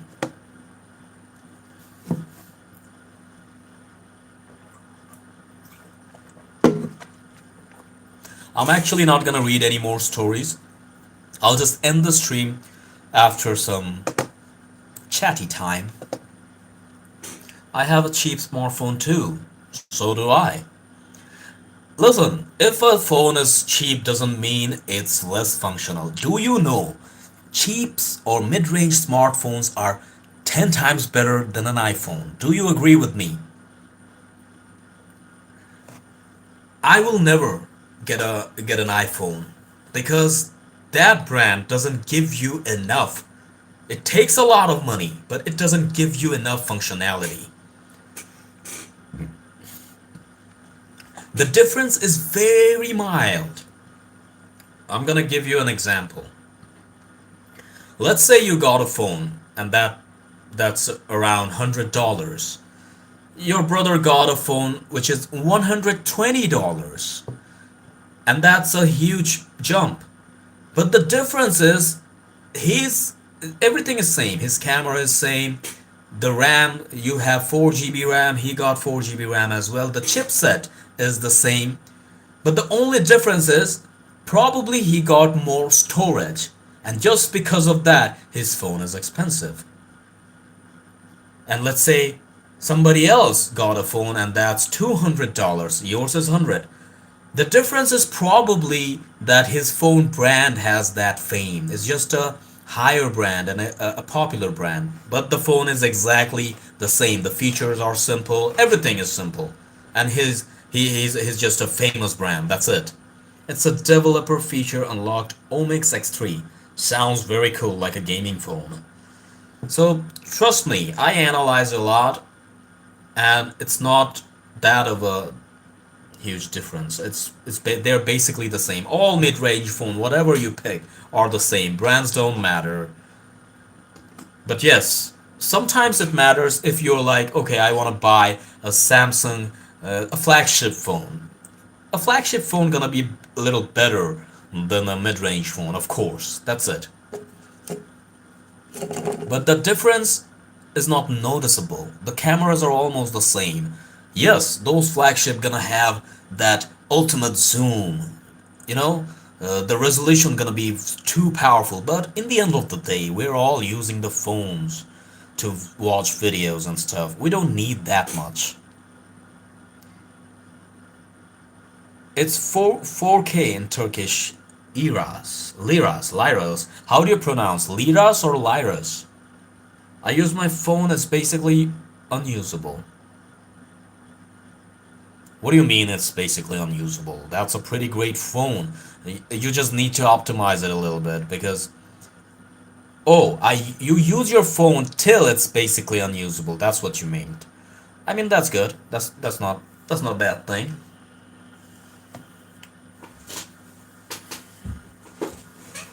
Yeah, that's fine. I'm not. I think I'm in between. I don't care about using the phones for years and years. It depends on my budget. If I have a lot of money now and the phone is really annoying me, only then I'm gonna feel like buying it. Buying a new phone. 6 years old soon. Okay, that's pretty good. And I'm actually gonna buy a new phone soon. Not because this phone is bad, it's pretty good, but I decided to upgrade my phone because I'm a content creator and I will move to a different country and I can't take my computer with me. So temporarily I'm not gonna be able to use any computers. I'm gonna use a phone. So I will have a phone which gonna be very heavy duty type. This one is heavy duty, but since I'm moving, I decided to buy a different phone. because this one is already 3 years old. That's it. If I was staying here, this phone I'm using, I would use it probably 2 more years. Because this phone is so good, so powerful. It's a Xiaomi phone, and this has better camera, better, like people around me, even iPhone users. I prefer my phone over theirs. This is perfectly fine. I don't even need to upgrade. The basic idea is I am putting my computer and fusing with this phone. That's it. Because when I'll move, I'm not going to be able to use the computer for few months, and then I'll eventually buy a computer or laptop anyways. You get the idea? Like, it's not necessary. I might not do that. Who knows? But it's just an idea. Maybe I will not do anything. I'm just gonna sell my computer and keep the cash, and I'll just use this phone. It really depends on my mood. Because this phone has no issue, no problem at all, and it's very powerful. In fact, in some situation, this phone is performing better when I edit than my computer. I highly recommend Xiaomi. I use Samsung. I use mid-range, though mid-range gaming phones. I use a lot of brands. In my opinion, this is a better option if your budget is not flagship. If you're like, oh no, I'm gonna buy Samsung Fold, Samsung Flip, then it's a different story. But if your budget is mid-range, I recommend Xiaomi. It's updated to Android 12. It's Bluetooth, it's cracked, but I use... Okay, I get that. It's still modern. It's not that old. If you're able to watch videos, if you're able to play basic games, if you can edit something, enough. But one thing I have, one issue I have with this phone, that I kind of cracked the screen a little bit. That's the only thing. It's not a huge reason to do something about it. Like, that's not a reason to buy a new phone. But I have a thing. I don't like to use a cracked phone for long. So maybe this reason alone gonna make me buy a new phone. And after, you should have gotten a screen protector head. That's what I did. Let me tell you what happened. When I got this phone, they gave me a free screen protector, and I thought it's pretty good, and I used it for a while. One day, I don't know if I dropped it or hit with something, I saw a crack. And that screen protector was on. And then I realized this screen protector was very thin. Very thin. And my phone's screen is like a glass, it's not very plasticky. That's it. And the issue is now that I can use this phone 2 to 3 more years before it gets slow. But after I sell my computer, because as I said, I'm moving to a different country, this computer won't be used by anyone. So I have to sell this, and then I'm gonna get some extra cash. What am I gonna do with this extra cash? Fix this broken screen? No. So it's better I just buy a new phone. Maybe I'll buy this exact phone, just a higher end. But I don't need any upgrade, by the way. It's just I don't know how to describe it. It's just I have some money, extra money, and I have this phone with some scratches. How about I just buy a new one? That's it. But in my experience, this is the best phone I have ever used. If I sell this, I should sell this like not too cheap. I should just sell this by by reducing the price only 10%, because it's almost a new phone. Okay, enough about phones. I mean, as a content creator, everything I said as a content creator. As a content creator, this phone is amazing. I edit things, I play games, I do everything. It never told me that you need an upgrade. This phone never made me realize that. In fact, when I used Samsung, after 2 years, 1 year, I felt like I should upgrade it. But this one never made me feel that. So that's great. It feels like I'm talking about Xiaomi so hard, as if I was sponsored. If I was a big channel, maybe Xiaomi would sponsor me after seeing this. My bank is probably using my case as a snack case. Okay? But yeah, I don't feel good about it that I'm upgrading phone when I don't even need it. I don't recommend this, but my situation is different because I'm gonna have extra cash and I'm gonna move to a different country, so why not buy much more expensive phone? But if I buy an expensive phone, it's not necessary it's gonna be better than this. It's gonna be newer than this, but maybe it's gonna be lower, like it's gonna be weaker than this. This is possible. Newer is not always better. Everything I have about this phone is pretty higher end, pretty new. Okay, what time is it there now, small kid boy?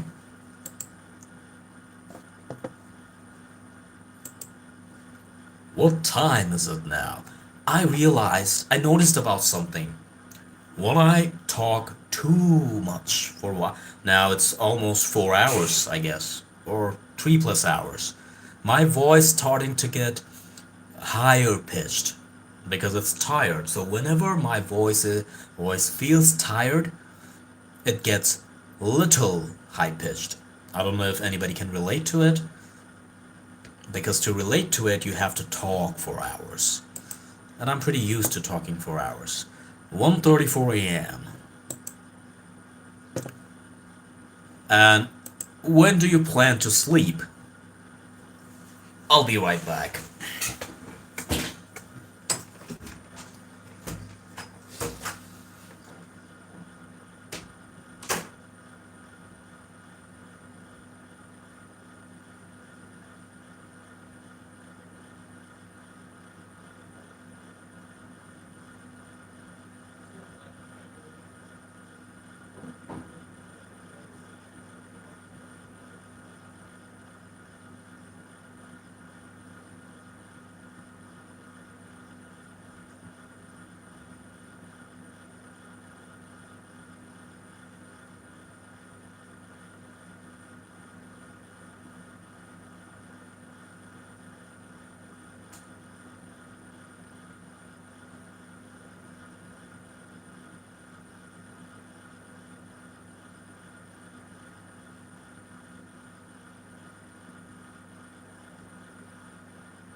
It lagged, I know.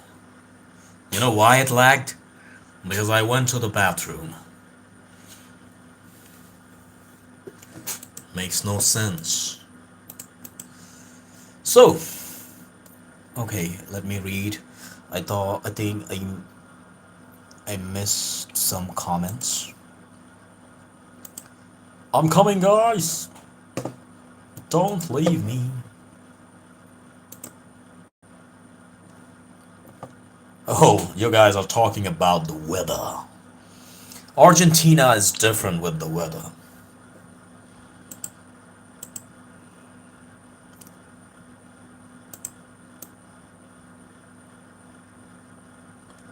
My voice changes pitch too. Okay. I don't know, tomorrow is Sunday. Here it's 7:35 p.m. Man, it's early. Where are you at? Asia? It's summer here. It's always summer here. Yeah, in Argentina, it's summer when the whole world almost celebrating the winter. I mean, I know there are more countries, I forgot, but you guys have summer Christmas, basically.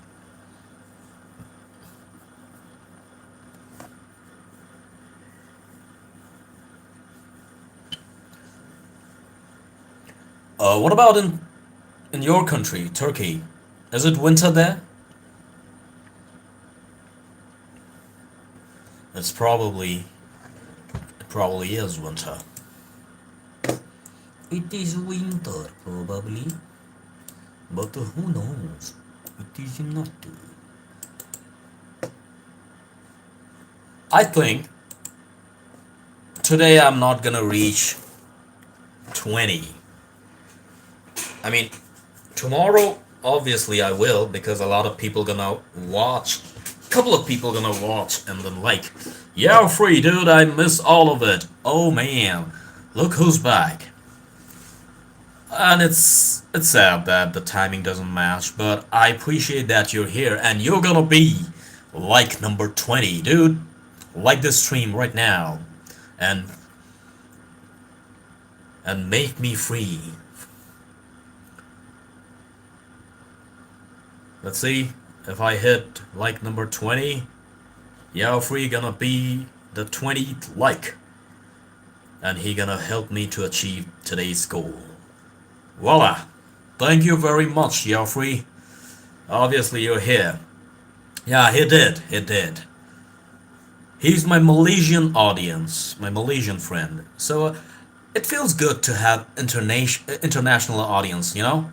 I have literally every country friend. I'm gonna describe you guys as friend because I don't. Yeah, that's my thing.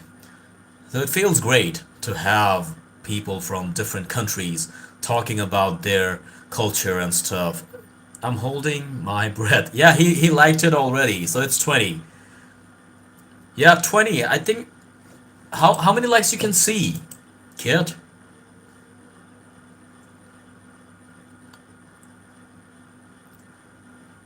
Yeah, he did. So it's 20.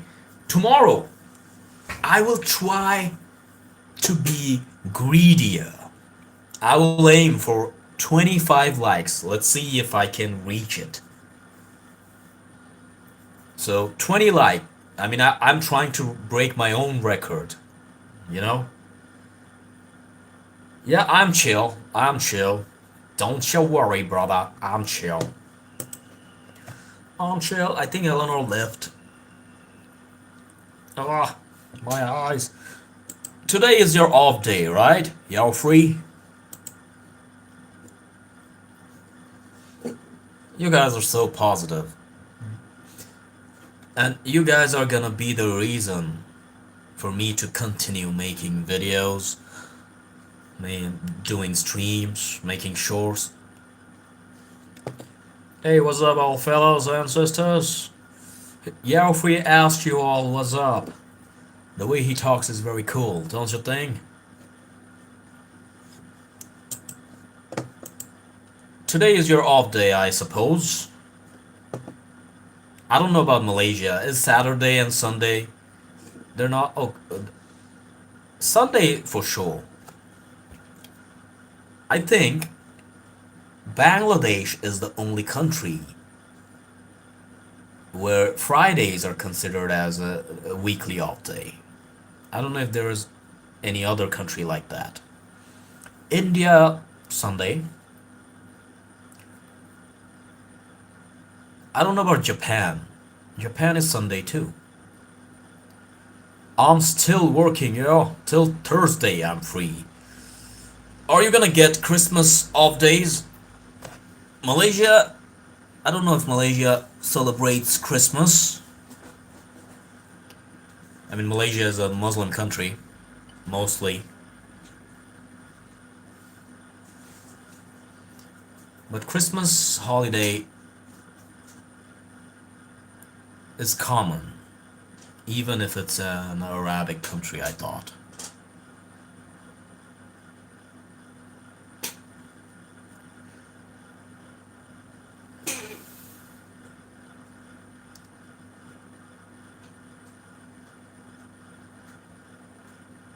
I'm not gonna read any news story, by the way. Eleanor, you know, so far so good, family. I dig what you're saying. Respect. Okay.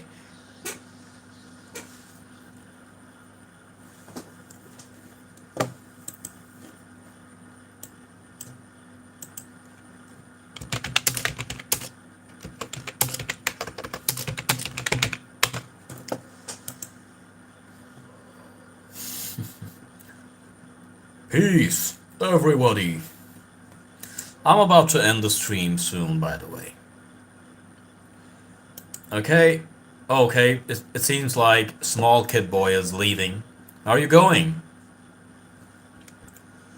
Oh, my eyes. Something got into my eyes.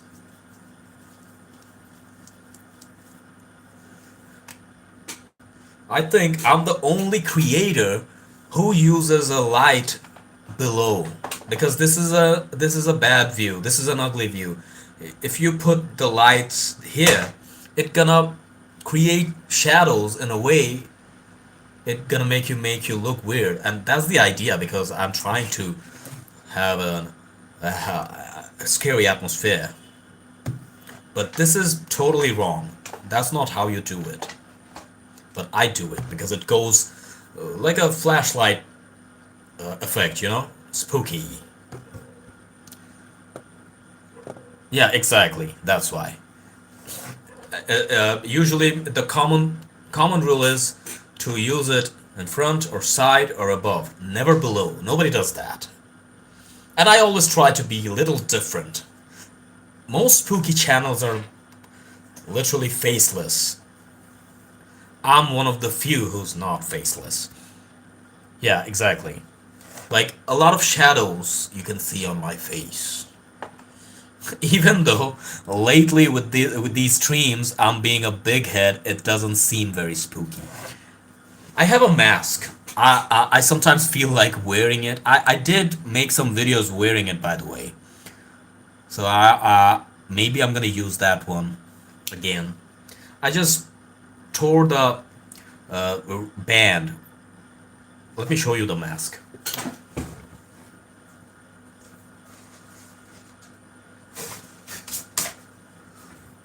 Eleanor and Yalfrey saw it already, but little kid didn't. So this is the mask. Sorry about the dirt. It's because I've been...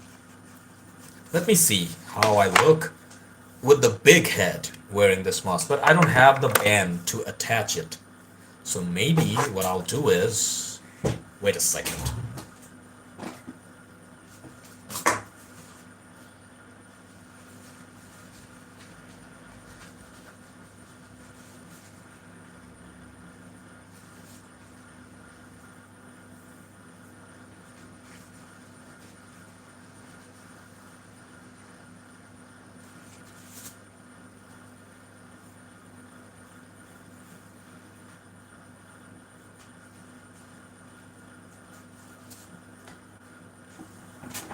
Okay.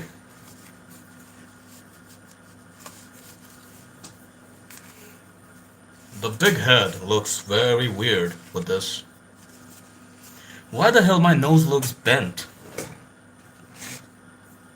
No, it doesn't look very good. I thought it gonna look good, but it doesn't. It doesn't! I celebrate Christmas on that holiday almost per week, yeah. I don't know what does it mean, but good for you. Good for you.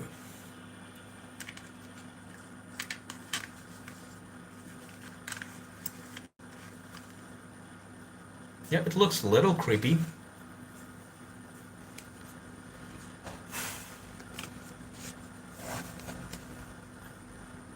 Do you remember this mask, Yalfrey?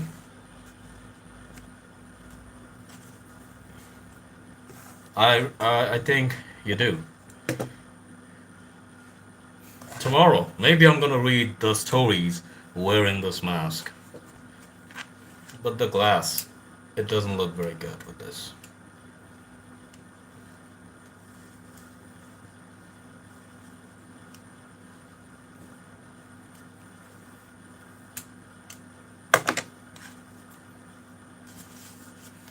The filter can't understand the mask very well.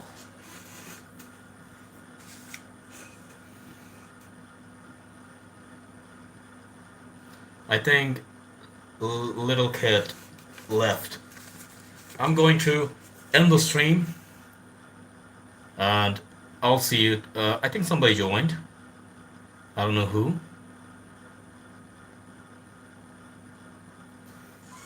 Who just joined me? I don't know. But I'm going to end it. I wish the third person said something. You know, I have a rule. If I see enough people, I can't leave. It needs to be 0. No, I'm not leaving now. I see a lot of people joining all of a sudden. So I'm not going to end it. I'm not going to end it. Whoever is here, I demand some light. Light my stream so that I can go peacefully.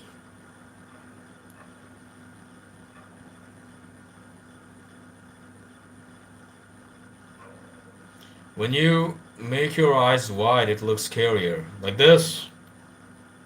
I know. I'm gonna read some stories wearing this mask tomorrow. And I think with the big head, it looks perfect. It looks perfect.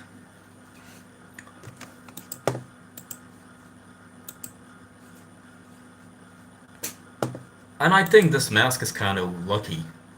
When I made some videos wearing this mask, it got more likes than usual. The views were a little bit same, but it got a lot of likes, so maybe people likes it. But it's silly, you know? It's definitely silly. I feel silly wearing it, to be honest. I feel very silly wearing it, but I will wear it anyways. A black and white VHS filter. Black and white VHS filter? Yeah, I use that filter often.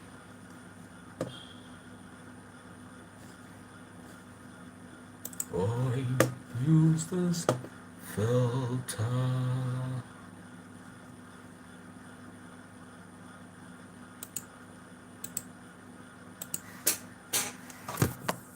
Dude, Animal Mask. I was talking about this video. Look at that. I was rocking it with confidence.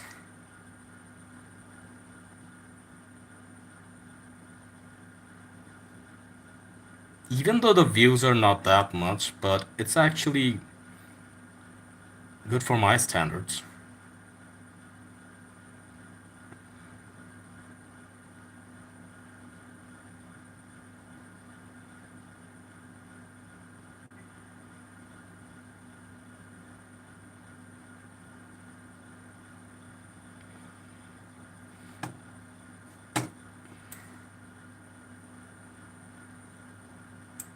Okay, you got the idea.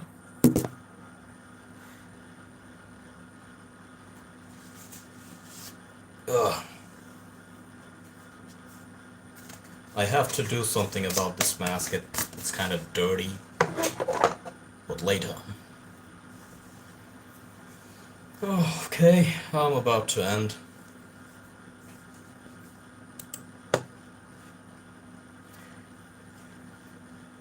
Somebody else joined. I wonder who.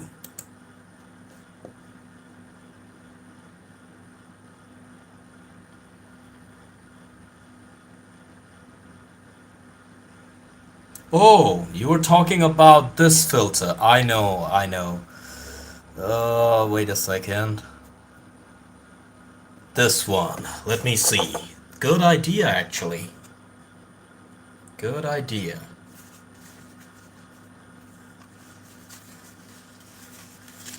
It is gonna look way cooler with this one. I really forgot about this one.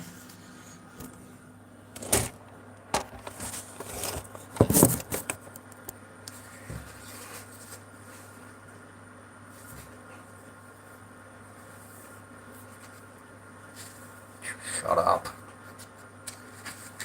Don't annoy me. Wait, let me try to be little creepier than this.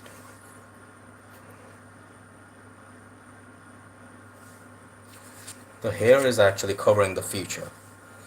The hair is covering the features of the mask, I mean. So I'm going to tidy up my hair a little bit.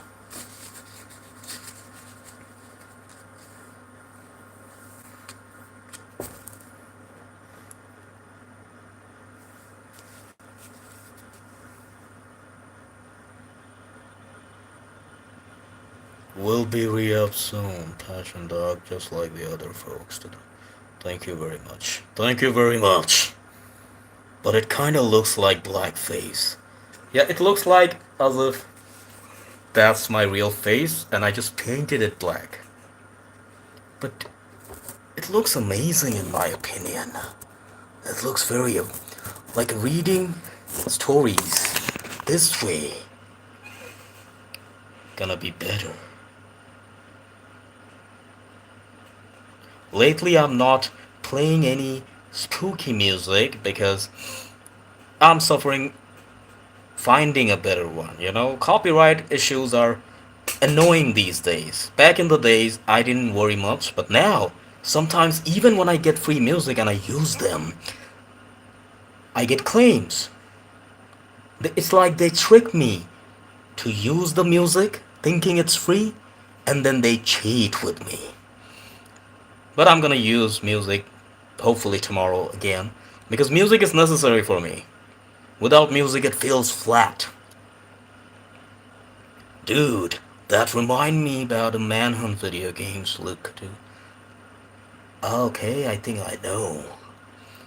I'm not gonna talk in a normal voice with this mask because it doesn't fit.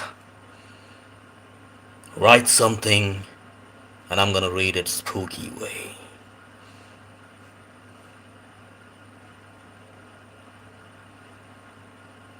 Tomorrow, maybe I'll read stories this way. Just when I wore this mask, somebody just joined. Maybe he liked the way this mask looks.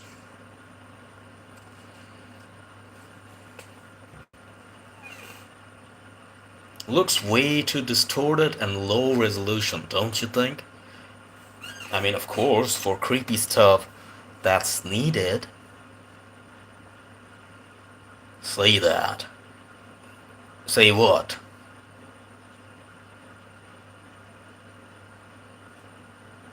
Say what?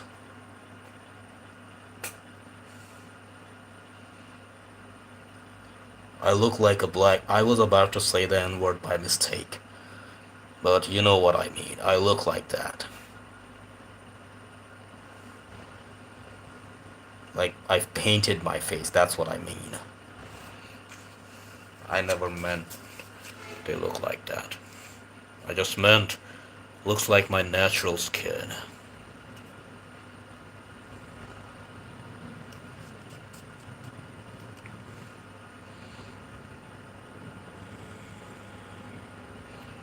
Time to go. You look like you're doing blackface. Yeah, exactly. Looks very racist. But it's time for me to go. See you guys tomorrow. I'm about to close. Manhunt, that game. So yeah, I know that game. I never played it actually. Yeah, it was banned. It was banned here too. Bye bye.